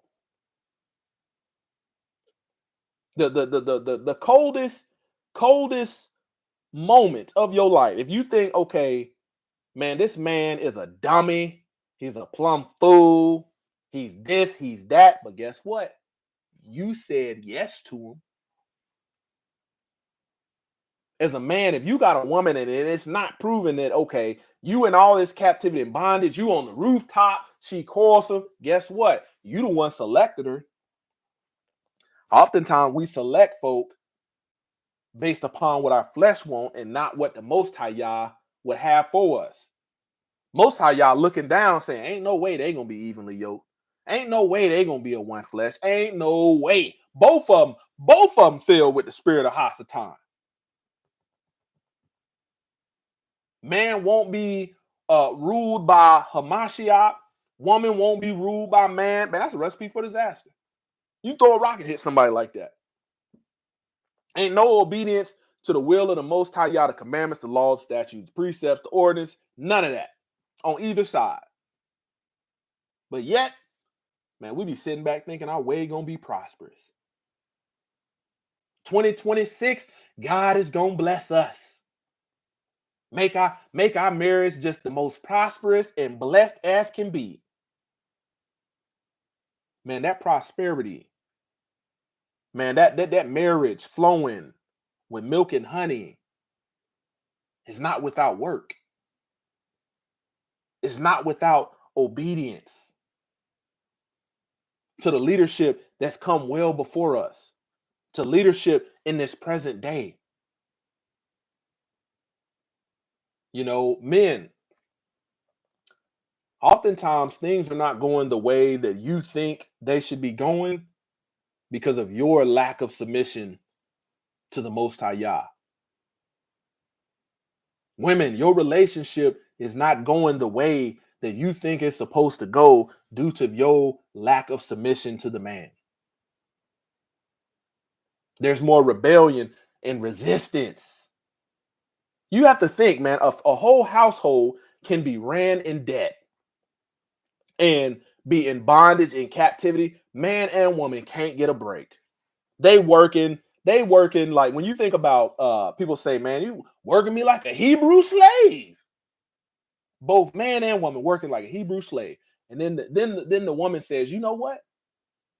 Man, maybe we need to get on a budget.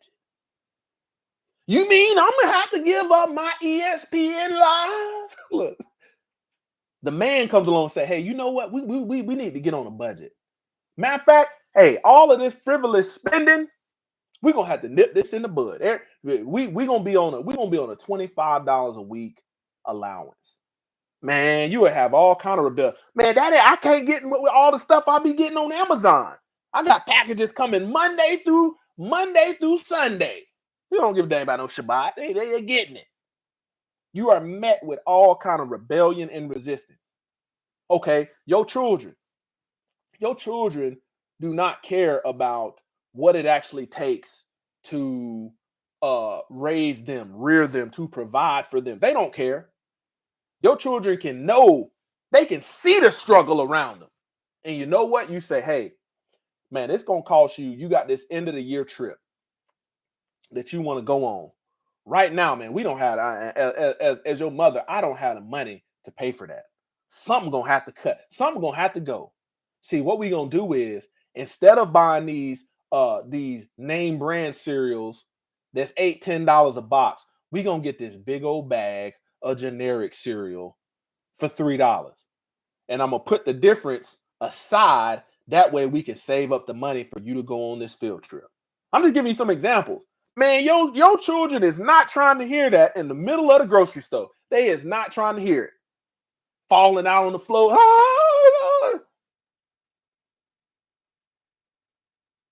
And they don't even understand who has the rule, who has the authority, who's responsible over them. I tell you, like, if you don't, as a woman, if you don't understand how painful leadership is, man, it's best if you hold off from having children, because them children are gonna test your leadership. They're gonna test it. Men, man, it's the woman that's gonna test your leadership. First test you're gonna experience. Married couple want to have children. Oh, leadership gonna be tested. Man, ready for a wife. Take a wife and leadership is getting tested. 1 Corinthians 11:3. But I want you to understand that Christ, Hamashiach, is the head authority over of every man. And man is the head of woman. And Yah is the head of Hamashiach. It's the very same thing that, man, we don't want to submit to.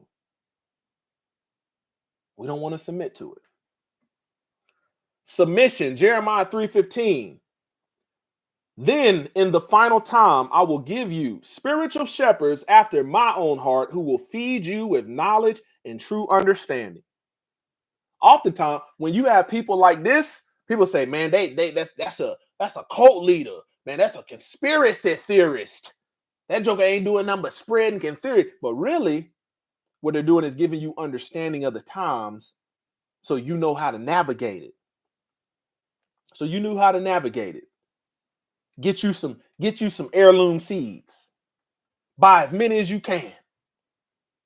You know, buy you some in the winter months when people ain't doing a whole bunch of gardening and they got that soil out there for sale, buy it then.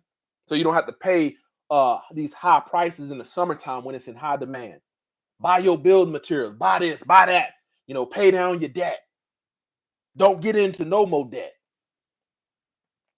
Hey, the reason you keep encountering that same tribulation is because you didn't pass the test. What you mean? Test? I didn't sign up to take no test. Where I took a test at? No, your faith was being tested. The faith you said you had. But this is how you navigate it. See, the reason you failed that test is because you mixed X, Y, and Z. Right here in the word of Yah, it's telling us how to get through this. Oh, snap. So the next time you're faced with this test, man, you got the knowledge and understanding, true understanding of how to navigate it. Then you don't have to worry about that tribulation no more. 2 Samuel, verse 22 through 45. Strangers shall submit themselves unto me. As soon as they hear, they shall be obedient to me. What did the strangers of today? What did the heathens? What did the Gentiles do? They didn't submit to the word of Yah. They came up with their own doctrine, replacement theology, Christendom, Christianity, Catholicism, ism meaning having its own doctrine. Strangers, Hebrew word 1121, a foreigner, a non-Yahudim, someone whose nation is not known. These is not Israelites. These is people from the other nations, Goyams. When people don't want to obey the word of Yah, you know what they do? They try to come up with a doctrine and a word that had little bits and pieces of what the actual words say, but it's taking the people in a whole nother direction. And the people is not finding no land of milk and honey. They're not finding no doggone oppression. They're not finding no prosperity. They're not finding their way prosperous. They're going right back into bondage and captivity. Man, Yashriel, we got to be careful in this daytime and hour. Man, there's all kind of apps and commercials out here that's encouraging folk to go into debt. Have you ever been a couple dollars short since payday? You know, now with this new great app, man, you can get up to $5,000, you know, before payday and be able to buy everything you need. And then they have people testimonies. I was able to get a new 60-inch TV prior to payday with this app right here. You look at the fine print, 30% interest. 30% interest. You know, a lot of people don't even realize that Elon Musk right now is dismantling the buyer's protection program. And the BPP is what protects people from being taken advantage of unjust business practices like high interest. Man, I encourage Israelite to go back and look at the Doge. Go back and look at the Doge. It was originally not the Department of Government Efficiency. You need to go back and look at the Doge of Venice. And I think that goes all the way back to 697 AD when the first Doge of Venice was selected. And you start to see how did somebody like Elon Musk gain the level of power, but nobody voted him in. And then you understand, you go back and look at the history of the Doge, but these elites know the history. You don't have understanding of it, and you think it's Department of Government Efficiency. People don't understand. They're not looking at it. The book is telling strangers to submit themselves unto the will of the Most High Yah, not to come up with their own doctrine. Why? If they come up with their own doctrine, they're going to remain in the same oppression and bondage that they've been in. Their way is bondage. The way of Egypt is bondage. Submission, James 4:7. So submit to the authority of Yah, resist the devil, stand firm against him, and he will flee from you. So submit. You can't do both of these at the same time. It's one or the other. You can't be submitted but constantly resisting. You can't be giving in and standing firm against him. Can't do it. 1 Peter 2:13. Submit yourselves to the authority of every human institution for the sake of the Lord, to his name, whether it is to a king or as one in position of power. 1 Peter chapter 5, verse 5. Likewise, you younger men of lesser rank and experience, be subject to your elders. This is why a lot of young men are finding themselves in all kind of tribulations. Man, I used,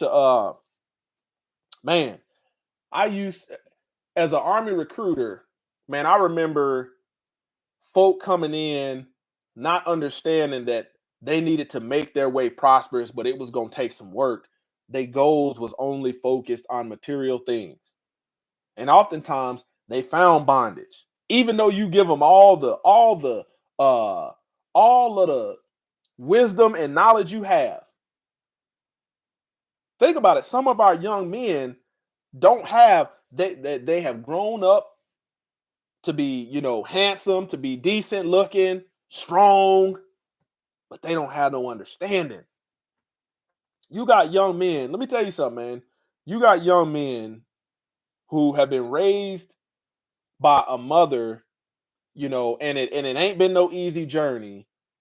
And these young boys is not being raised with the mindset of knowing, okay, man, my mama's carrying all this load.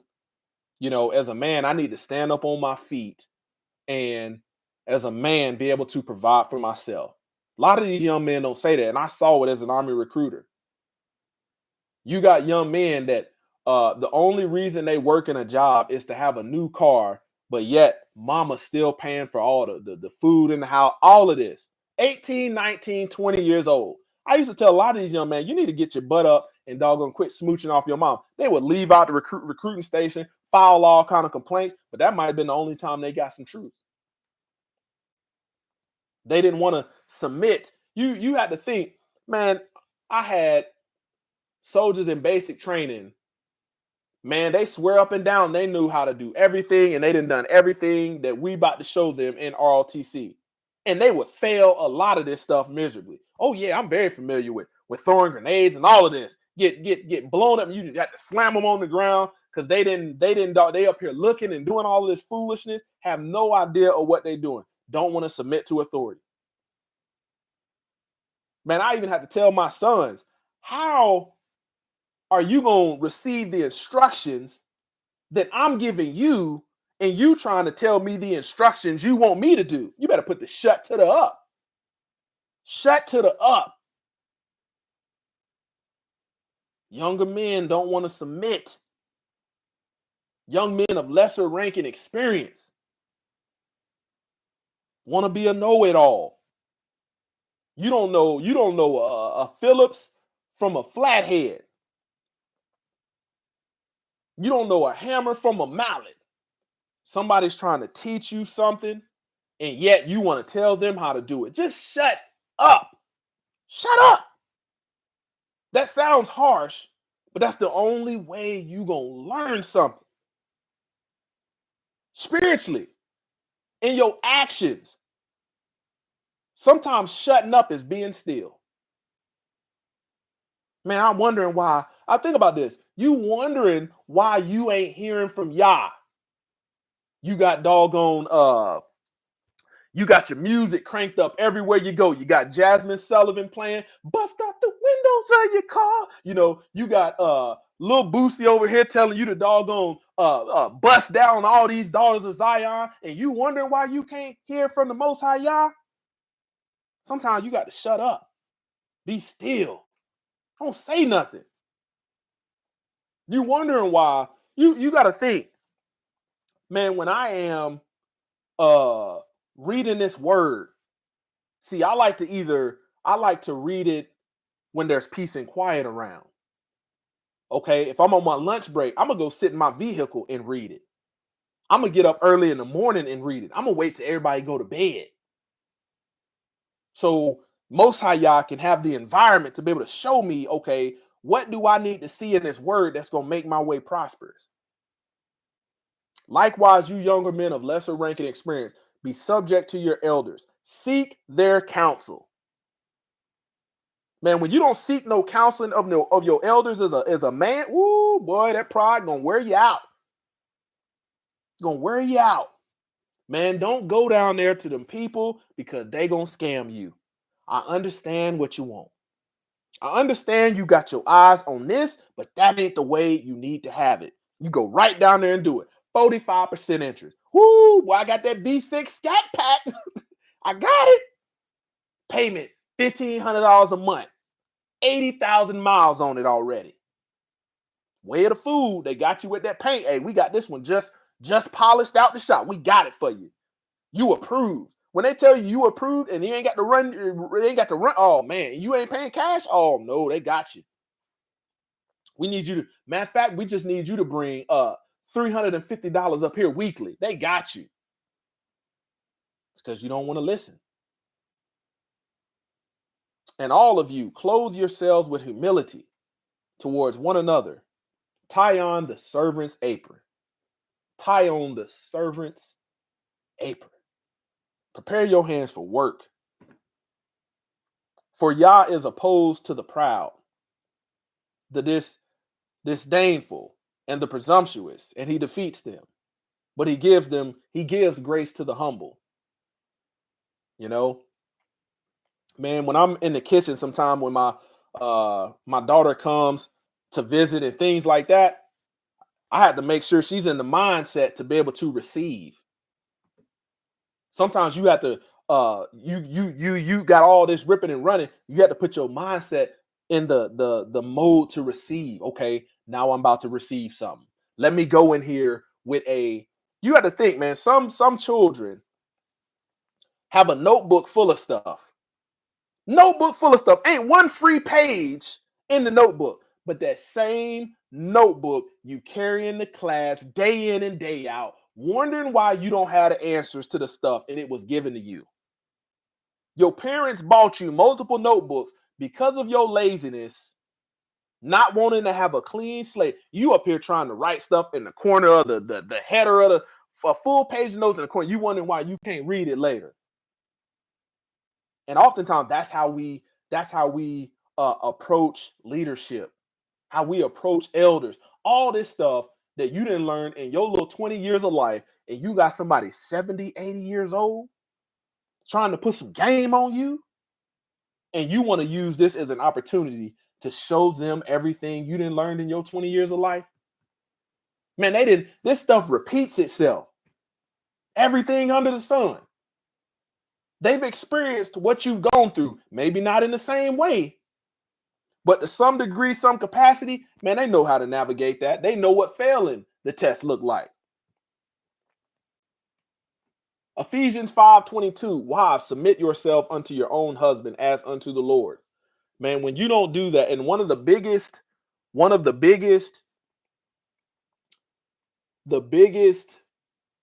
things that a woman has to work on is managing your emotions stemming from your flesh. Your husband might give you some instructions. Your flesh ain't gonna like it. Those emotions gonna raise up, and it will cause you to go from a situation where the lights is on, situation where you got food in the refrigerator, you got AC, you got heat, everybody is clothed, everything taken care of. And out of your emotions, it will cause you to take them children in the middle of the night, have them riding around in the car because you mad, nowhere for them to go. You didn't ran down there and filed their paperwork to leave your covering, really don't have nothing planned out, and then sit back and say, man, I need all this help because I'm struggling. I want you to realize, man, the struggle was not always there. Oftentimes, man, we don't know how good it is that we got it. As men and women, sometimes we have to thank, man, I'm thankful. I'm thankful for X, Y, and Z. Even if it's not where you may want it, man, I'm thankful for it. Man, I'm thankful for a man that will wake up in the morning before everybody is up and be gone, come back late at night and don't complain once. Thankful for that. Rather than murmuring and complaining that you don't have all of this free time to be able to sit back and watch movies and to sit back. See, when both people in the relationship is working and fulfilling their purpose, not working in the world, but working to fulfill their roles outlined by the Most High Yah, you really don't have a whole lot of time for complaining and arguing and cutting on when everybody doing their stuff. You got to think, when you have time to argue, oftentimes you're not doing what you're supposed to do, and there could be something that the Most High Yah has already instructed you to do, but you have put a halt on it in order to be the foolishness in somebody's life, men and women. You have to be thankful for the woman that can say, you know what, hey, man, I'm gonna get up and I'm gonna take care of the baby, and let my husband sleep. Man, you got to be thankful for that. Thankful for her to get up in the middle of the night to be on that hour and a half sleep. Baby in the middle of the night, you like, man, why does baby want to do this in the middle of the night? I got to work. She could be waking you up, having you dealing with someone sleep, but you got to be thankful. You got to be thankful. And oftentimes the stuff that we watch, the stuff that we take in, is we're watching people who are covetous people who are not appreciative, people that are not content, and that are always focused on the better when they don't realize that they blessed. A lot of the stuff that we watch on TV, the music that we listen to, everybody focus on, well, I got to get a bigger bag. I got to get a bigger house. I got to get a nicer car. And we don't even think for a second, man, we actually got a car. It's got gas in it. It's working good. You got people that's riding a city bus more grateful and content with how they're blessed and their way being prosperous. You gotta think, if you on the city, there was a time in my life where I rode the city bus and I ain't had no car insurance. I could go everywhere I needed to go in town for about $20 a week. I could be going all day long, back and forth, $20 a week. You know, sometimes I would say it was like $40 a month for a month pass. We don't even understand how prosperous our way is when we focused on trying to live in oppression, trying to live in captivity. Colossians 3:18, wives, submit yourselves unto your own husband as it is fit into the Lord. Man, I have to, man, as a first sergeant in the Army, man, I had to tell my female soldiers, especially for my female soldiers, I understand in the workplace, man, you got this leadership. I understand how you submit and you say, check Roger, and you move out. Yes, first sergeant, no first sergeant. You do this. I say, when you go home, man, you do that 5 times over. I have to have some hard conversations because, wait a minute, this system in which we working in ain't got nothing to do with your salvation. When you get home, you know, you got to submit to that leadership. It's the husband that's the savior of the body, not your supervisor. I have to let them know, hey, don't. Hey, and I always know that when I have soldiers that buck up at work, I know what home look like. It's 5 times worse. 5 times worse. You know, so male soldiers that don't understand why their family is not in the shape that it should be, why they got so many struggles. You know how many men I had to say, what authority have you submitted yourself to? And they be like, what you talking about? Then I started asking, man, what did you grow up? Did you grow up in any kind of religion, any kind of unbelief? And slowly we get there. We get to the point where, hey, this was by design for you to submit to some level of authority as a man in order for your way to be prosperous. Or else, how are you going to know where to lead your family if you're not getting no instructions of, this is what you need to be doing. This is what you need to be focused on. This is how you deal with that. Deal with your wife in an understanding way. Your way is not going to be prosperous without the wisdom of leadership, the instructions of leadership. The biggest fight in life. Woo, this is the biggest fight right here. This is the hardest fight of your life. Galatians 5:17 through 21. For the sinful nature, it's the spirit of the flesh, has its desire, which is opposed to the spirit. And the desires of the spirit opposes the sinful nature. For these two, the sinful nature and the spirit, are in direct opposition to each other, continually in conflict. So as you, as believers, do not always do whatever good things you want to do, but if you are guided and led by the spirit, you are not subject to the law. People read this and mistake that is, see right here, we ain't under the law. Well, you ain't under the spirit neither. So guess what you're under? You ain't obeying no law, statutes, and commandments, no instructions. You under the law. People say, it's right here, right where it say we ain't under the law. No, the spirit will not guide you and lead you into lawlessness. So you ain't subject when you are walking 100% in the way of the Holy Spirit. You know, you are not subject to the penalties and the judgments of the law. That's what that's saying. That's contextually, once we extract what that is saying. You got people that will live in sin and say, well, the book say we ain't under the law. They reading that out of context. Holy Spirit didn't make you sin. Ruach HaKodesh didn't make you sin. Now, the practices of the sinful nature are clearly evident.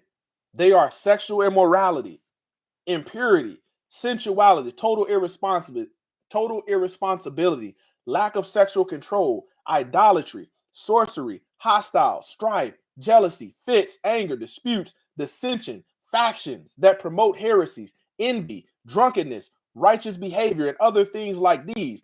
I warn you beforehand, just as I did previously, that those who practice such things will not inherit the kingdom of Yah. Man, I don't give a dang how much you hate leadership, how much you feel ain't nobody gonna rule over me. I owe my dead body. Hey, you're not going to the kingdom like that. I guarantee you. Because you yourself without leadership ain't gonna do the right thing. You ain't gonna correct and rebuke yourself. I'm gonna rebuke my flesh. I'm gonna just whip myself. Whoop-ah! No, you ain't gonna do it. It's the leadership that can give you them verbal corrections, those rebukes, those reprimands, those reproofs that can get you out of these sinful ways. Biggest fight you gonna fight in life is your flesh. It's opposed to the spirit. It is opposed to the spirit. You know, man, give me an example. You have people that have been raised in the church, have remembered and have all of this head knowledge of stuff, and they don't even understand that if you get yourself in the wrong circles, what people don't realize is they're not that far off from a lot of this stuff that has been allegedly going on behind these so-called Diddy parties, allegedly. Some of the stuff that you didn't heard. They don't realize how close they are to that level of darkness because they're not trying to fight the flesh. You have to think, man, there are people that smoke cigarettes that leads them into smoking weed. You got people that smoke weed and you around the wrong people, and somebody can say, knowing that you are a weed smoker, they can say, hey, I want you to try this. And ignorantly, you ain't gonna ask what it is, what's in it, not knowing that, boy, you so close to being a crackhead.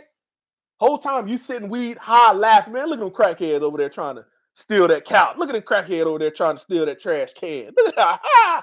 You don't even realize the person sitting beside you is about to take you to the next level of darkness. Hey, try this. This will really get you right. Stuff laced with fentanyl, smuggled in somebody's butt. I'm telling you, like when you are living impure, you're living in sexual immorality. If you got a girlfriend who she's on a spiritual journey, but you ain't testing the spirit in her, man, it's that girlfriend that can lead you into witchcraft, lead you into eternal damnation. And once these people go into that, I want you to understand, you're not that far from the light right now. You closer to the light than you think.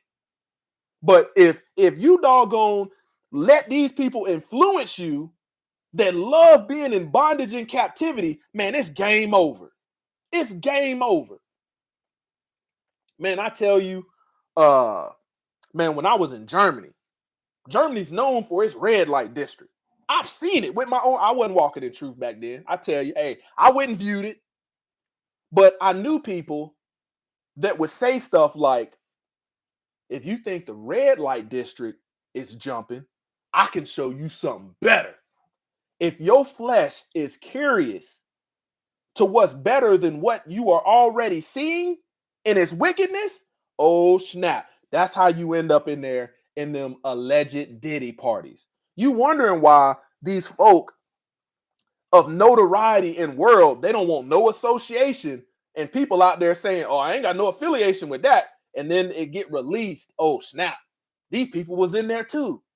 How could these so-called men of Yah be getting caught up in that? Flesh is curious. Flesh is curious. Hey, if you think what's going on in the dining room is dope, what's going on in the bedrooms is really jumping off.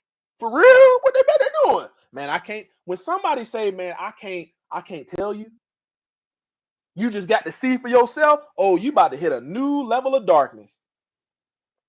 You about to hit a new level of darkness. And this is why you have addictions. This is why you have people fulfilling the lust, like people fulfilling the lust of the flesh. You have to think about all of the, I'm going to give you another example. You think about all of the people that R. Kelly was exposed to, these gatekeepers. You got to understand, a lot of this stuff is learned behavior from other people that have shown you darkness. You got a lot of these folk that's out free, and then you got the Israelites that's being held accountable in jail when they ain't doing nothing but practicing the way of the heathens. Man, you have to be cautious. Young girls, young boys, you have to be cautious. You gotta young men. Man, I know some people that in high school they weren't content with their life, and they got sucked into doing a doggone robbery. Doing a robbery. And out of that robbery, man, they only got like $50 for 4 people and end up having to do like 10 years apiece, armed robbery. Wasn't content with what they had. That lint in your pocket, not having 2 doggone pennies in your pocket to rub together, was better than the life you chose. Man, when you choose sin, you choosing doggone bondage and captivity. Your way is not going to be prosperous. Sorcery, hostility.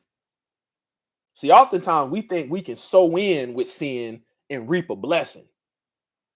You got life jacked up. You got the Most High Yah jacked up. You got this whole thing in your life. I want you to think your choices is seeds. And every time you make a choice, you making a choice that's going to bear good fruit, or you making a choice that's going to bear bad fruit. Either you sowing a seed that's genetically modified and going to be cancerous, or you sowing a seed that's going to bring healing. We think we can have this big old bag of GMO seeds and sow them all in sin and yet reap all these blessings. Why? Because we want to disobey the instructions of the book. We want to go out and do every one of these things and play godly. That's why the book said these people have a form of godliness, but they deny the power of. From such turn away. And I'm mindful, man. I'm very content, man. I go to work. I'm at Home Depot or Lowe's getting some building material, going to get some doggone groceries, and I'm coming back home. I do not desire to be in these streets because I know in my home, man, I find peace, not confusion. As a shepherd of my home, I'm on the lookout to make sure no wolf is creeping in. Hasatan is not creeping in. I got those words, those davreams posted on my doorpost. From right here at this computer, I can look at the post where them doggone words is posted. This the sanctuary. I know as soon as I go outside and I stay out there longer than what I need to actually do, I could be in the grocery store. Hey, man, come on by this party, man. And I remember how my life used to be when I was partying. Nope, somebody trying to suck me into one of them dark rooms. I guarantee you, these people that is trying to entice you, these people that you, when the Most High Yah cuts you off from some folk and shows you that these people are not worthy of you hanging around, these people gonna bend the block. They gonna bust a couple left and come back 5 years, 6 years later in your right. Man, you looking good, man. We need to catch up. Oh no, we don't need to catch up. Because the stuff that you inviting me to, and I'm not seeing no evidence of change. No, you trying to walk me right through the door of oppression and bondage. Nope, I'm good. Sometimes the biggest mistake you can make is parting ways from people, seeing how they was walking, and then they spin the block, and in the moment, you're not getting they phone calls. You're not getting no calls to go to the strip club, to go do this, to go pick up some drugs, to go get some dope. And you catch up with them 5 years old. Man, it's good to see you, man. Girl, you looking good. Yeah. And they say, man, let me get your number. And right then and there, all of the foolishness come back. 2 days later, after you done gave them your number, man, let me hold 500. The old them is still there. These people that you have been shown that don't need access in your life, don't give them no more access. I'm telling you, I hit you, man. I ain't even got my phone on. I can't even get the number right. I can't even do it. I can't do it. I don't got none of that. Nope. But it's good seeing you. And sometimes you have to lead into these conversations with, man, it's good seeing you, man. May you be blessed and keep it moving. I got to go. If you stay there and converse, you're gonna get sucked in. Sometimes folk want to catch up to be a hindrance in your life. And your flesh has no defense naturally to it.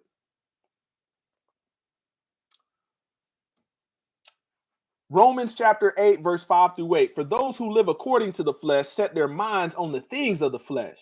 But those who live according to the Spirit set their minds on the thing of the Spirit. For to set the mind on the flesh is death. But to set the mind on the Spirit is life and peace. For the mind that is set on the flesh is hostile to Yah, for it does not submit to Yah's law. Indeed, it cannot. Those who are in the flesh cannot please Yah. Galatians 5:16. But I say, walk by the Spirit and do not gratify the desires of the flesh. Man, that story I just gave you about not rekindling these old relationships, man, I want that is one to understand, because some of these relationships, you sitting back talking about you lonely and I don't got no friends and I don't know why I'm anxiety. You don't even realize the Most High Yah made your way prosperous already. These people have been removed out of your life and now you got peace. And in that peace, you don't even know how to deal with it because you want to walk in the ways of the flesh so bad.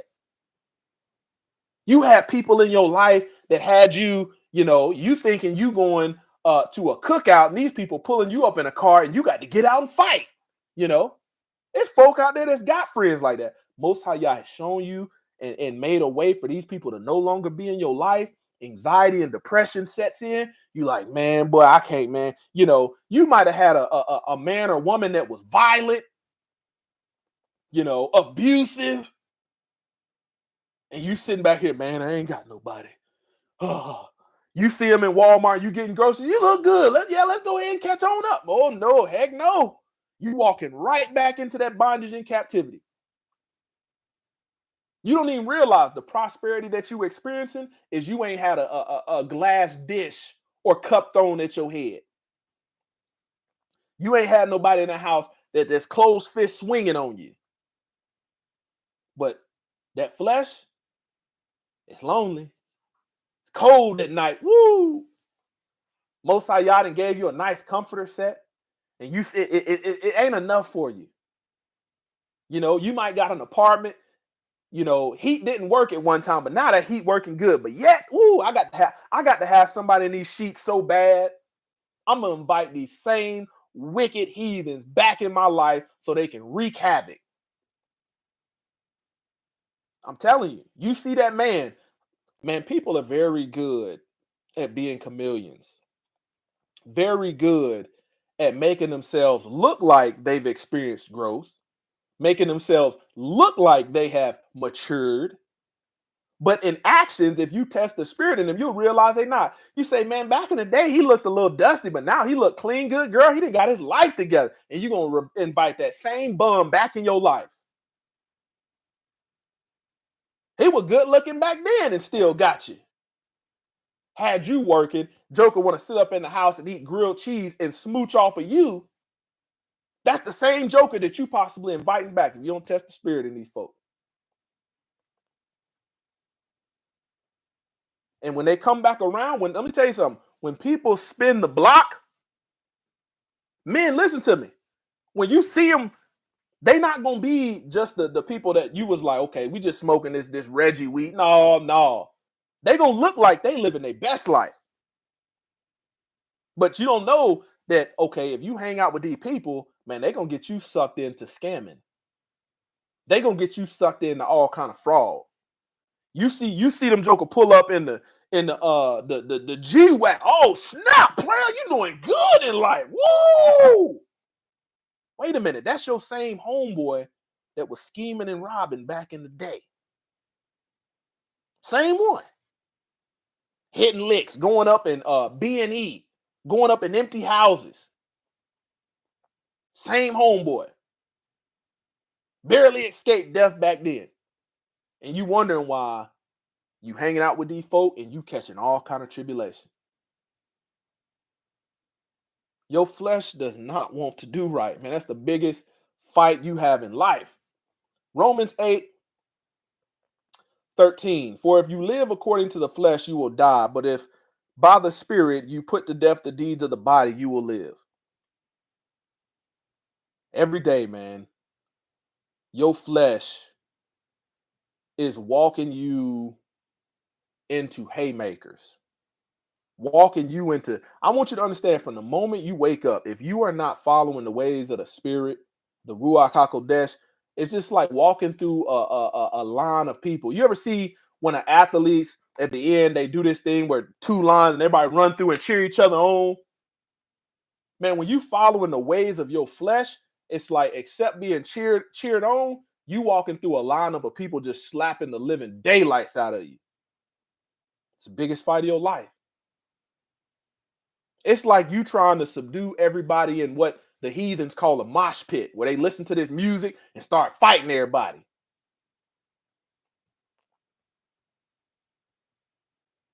That's how your flesh will set you up. And that's why we got to bring it into submission of the Most High Yah, into the example that Hamashiach set. Conclusion. In today's Shabbat message, the goal was to showcase biblically the reason why we should be obedient to the instructions of Yah, regardless of who the authority is given to. We always expect the utmost blessings and prosperity, and it can be common that we complain when our circumstances are not that. The Most High Yah is a Yah of order, and when we are outside that order, we bring great tribulation upon ourselves. Our flesh has the natural desire to want to be in captivity and bondage, and this is why it is challenging to break away from a sinful life. You know, you got folk out there that know that the way that they live in is dangerous, know that the way that they live in is foul, and that's the reason why they call this stuff a stronghold. I want you to understand, even biblically back then, even present day today, when you look at the Israelite people, when you look at a melanated people, when you look at a Hebraic people, Hebraic speaking people, you know, man, you're seeing the same thing, the same stronghold that was on the people that rebelled against Moshe. You're seeing that same thing today. The stronghold is, okay, man, we want to live like we in Babylon. We want to have the things that we had in Egypt. Not understanding that we was told and being led to go to the wilderness, and our way was prosperous, but we didn't want to go through the journey. We wanted something immediate. Man, there ain't no seed that you plant goes to full maturity overnight. You're gonna have to prune, okay, in your life. Let me show you this. You're gonna have to prune some of those leaves, some of those vines, because you see they infected. Them the people in your life. You're gonna have to prune some of them. Most of y'all gonna show you. Nope, that's the one that's gonna take the whole plant out, gonna ruin your whole family. If you as a man or woman go to this party with this person, they're gonna wreck your whole family. You're gonna lose your family. So we have to prune, okay? But this is a process of growth. When the fruit, we can't pull it we can't put people in positions until they're ready. Sometimes the fruit ain't ready. You pull the fruit too ready, you're gonna realize the water gonna be bitter, just as when they were there, the water it wasn't ready yet until they threw the sticks in there.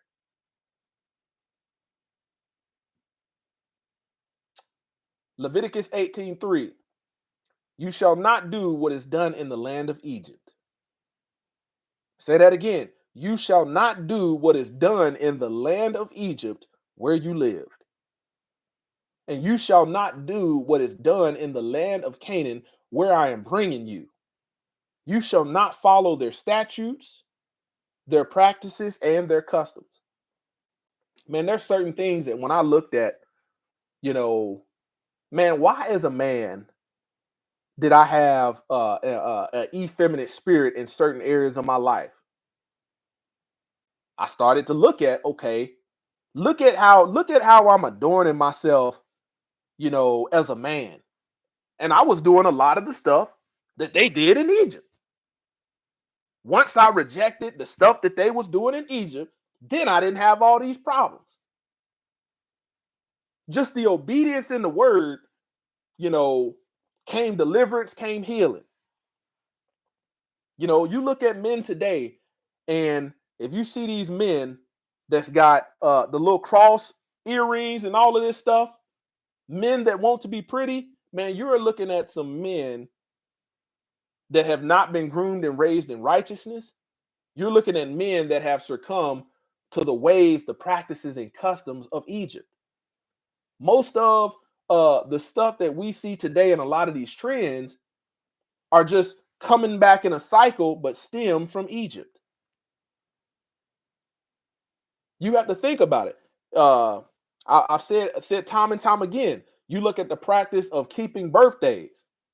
Now, I'm no fool to understand that, okay, every year that comes around, man, I'm thankful and grateful that the Most High Yah has spared me. Oh, I'm thankful, definitely thankful. But when you look at somebody's tombstone, what two dates are on it? The two dates are on it is your birth date and your death date. And neither one of them two dates is important if you don't have a day that you was born again and your mind was renewed, transformed. Neither one of them dates is important. But you got to look at it. Man, we so caught up in this Babylonian worship. We'll worship everything else. We'll worship. You could take a cup. Who this cup is thou holy. People need some kind of symbol, some kind of graven image, molten image. This is a gold cup. This cup right here is the one that holds the anointed. Woo! People will do all that kind of stuff, but they don't have the faith, in things that are unseen. They don't have the faith in miracles, let alone if you don't actually believe in the unseen, how you going to have the works to follow? That's why a lot of folk got dead faith. The minute you remove the objects and the graven images and molten images and all of this, faith shot, faith gone. Faith is gone. And all of which are ways, when we look at the beginning of the book, these are things that was causing great oppression, affliction, tribulation upon Yashriel. And in order to escape this, we have to be a set apart people. You have to be set apart. Man, I don't know who I'm talking to on the other side of this right now. I have no idea who this is going to reach. But I know what the journey looks like. I know that when you have the conviction to start obeying the commandments, the Sabbath being one of them, I know the great resistance in which you are going to face. You start keeping the Sabbath, you're going to get phone calls everywhere. Everybody wants you to come do this. Run over here with me, girl. And, ooh, girl, I got these tickets. Girl, Friday night, we can go see Beyonce. The beehive is going to be buzzing. But you like, oh, snap. That's a test right then and there. You thinking, man, but I didn't work these 50 hours a week. I got to make these children something to eat, and then try to get myself ready to go to this, and I'm just tired. Most High Yah made your way prosperous through the obedience of his word. Man, we have to take heed to his instructions, his precept, his voice. Make sure we know what voice we listen to. Sometimes the voice you hearing ain't nothing but the message coming through the music you listen to. You ain't hearing from the Most High Yah. You hearing from a God, all right. You hearing from a deity, but not the Most High Yah.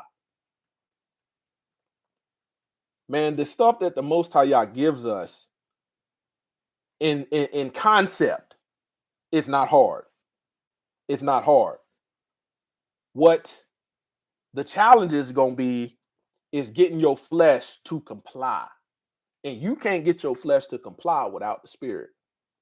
You got to understand, some people don't experience freedom from addiction apart from the ruach. If they do, when that addiction comes back and spin the block, they find themselves right back in it because they don't have nothing leading them to new pastures to focus on. So you might be sitting back complaining, like, I remember when I quit smoking, I remember how it came about. I remember smoking Black and Miles, man. This is a couple, this about 4 years back, 3.5 years back.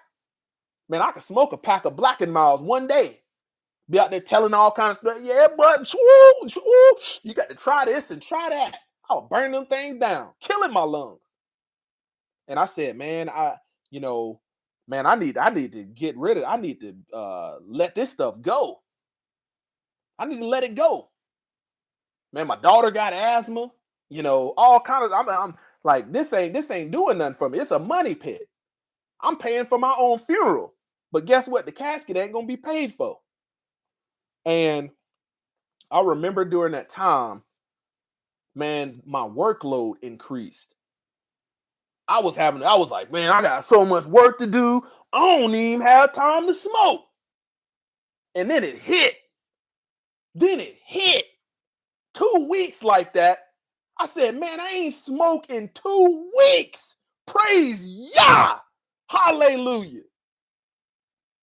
My way was made prosperous by the labor that I was doing. But as long as I was sitting back idle, I had all the addiction. I couldn't drink responsibly. I had to go overboard. This ain't that long ago. Most High Yah, when it came to that, man, I remember having to take, being in a position to where, man, I had been drinking heavily, and I know my wife is not a good driver at night, and then an emergency come about, and we got to take somebody to the hospital. I'm in a position as a man not to take them because I didn't allow myself to go overboard. I said, man, I don't want to be in this situation no more. So then I found myself once again, being so wrapped up and consumed with work. When I did drink, I think I took a period of about 6-7 months off from drinking just to learn some kind of discipline. But when I entered back into drinking, I left the liquor alone. Ain't nothing wrong with it, but I left the liquor alone, and now I just drink wine. But I'll drink a glass, and then I'm like, all right, I've been sitting idle for too long. I know how sitting idle is going to cause me to have bondage and captivity. I need to be doing something that I need to be focused on the word. I need to be resting. I need to be sleeping, but I need to be mission oriented. I need to understand the assignment. Wasn't until I did that, man, that I was able to shake some of this stuff. And there's stuff that I still have to overcome, stuff that I still got to shake. But hey, I praise Yah for allowing me to go on the journey where I can see, okay, man, now my way is being made prosperous, and it's getting more prosperous. Man, I want to go to the comments and just thank some of the folks that have tuned in. I got Yama, I got Favor and Mercy. Let's see who else we got. We got Maurice Delva. Let's see. Make sure we got David Motley. Hey, Shabbat Shalom. Glory to the King, Yisrael. Hope you guys have a blessed rest of your Shabbat and truly meditate on this word and think about what you need to do in your life. You can't fix it in nobody else's life, but think about what you need to do in your life in order to be in alignment with what I gave you today. That way, your way can be made prosperous. Sometimes you don't realize that the people around you, they way may not be prosperous, but your obedience can definitely put a bubble of peace and blessing around you. And you don't even realize, if you got one commandment keeper in the house, the people around you don't even realize how much of a blessing you are into their life, because they're getting some of the prosperity based off of your righteousness. And that's how Yashriel was blessed. They was getting some of the righteousness that was ultimately given unto like if Moses would have said, man, forget, I'm going to this way. I don't care. Dang, how many people is turning back? Moses would have got there, but the other people wouldn't have. So think about that, meditate on that, marinate on that. I hope you have a blessed rest of your Shabbat. Glory to the King. Closer to Yah Ministries, kicking it gun barrel straight.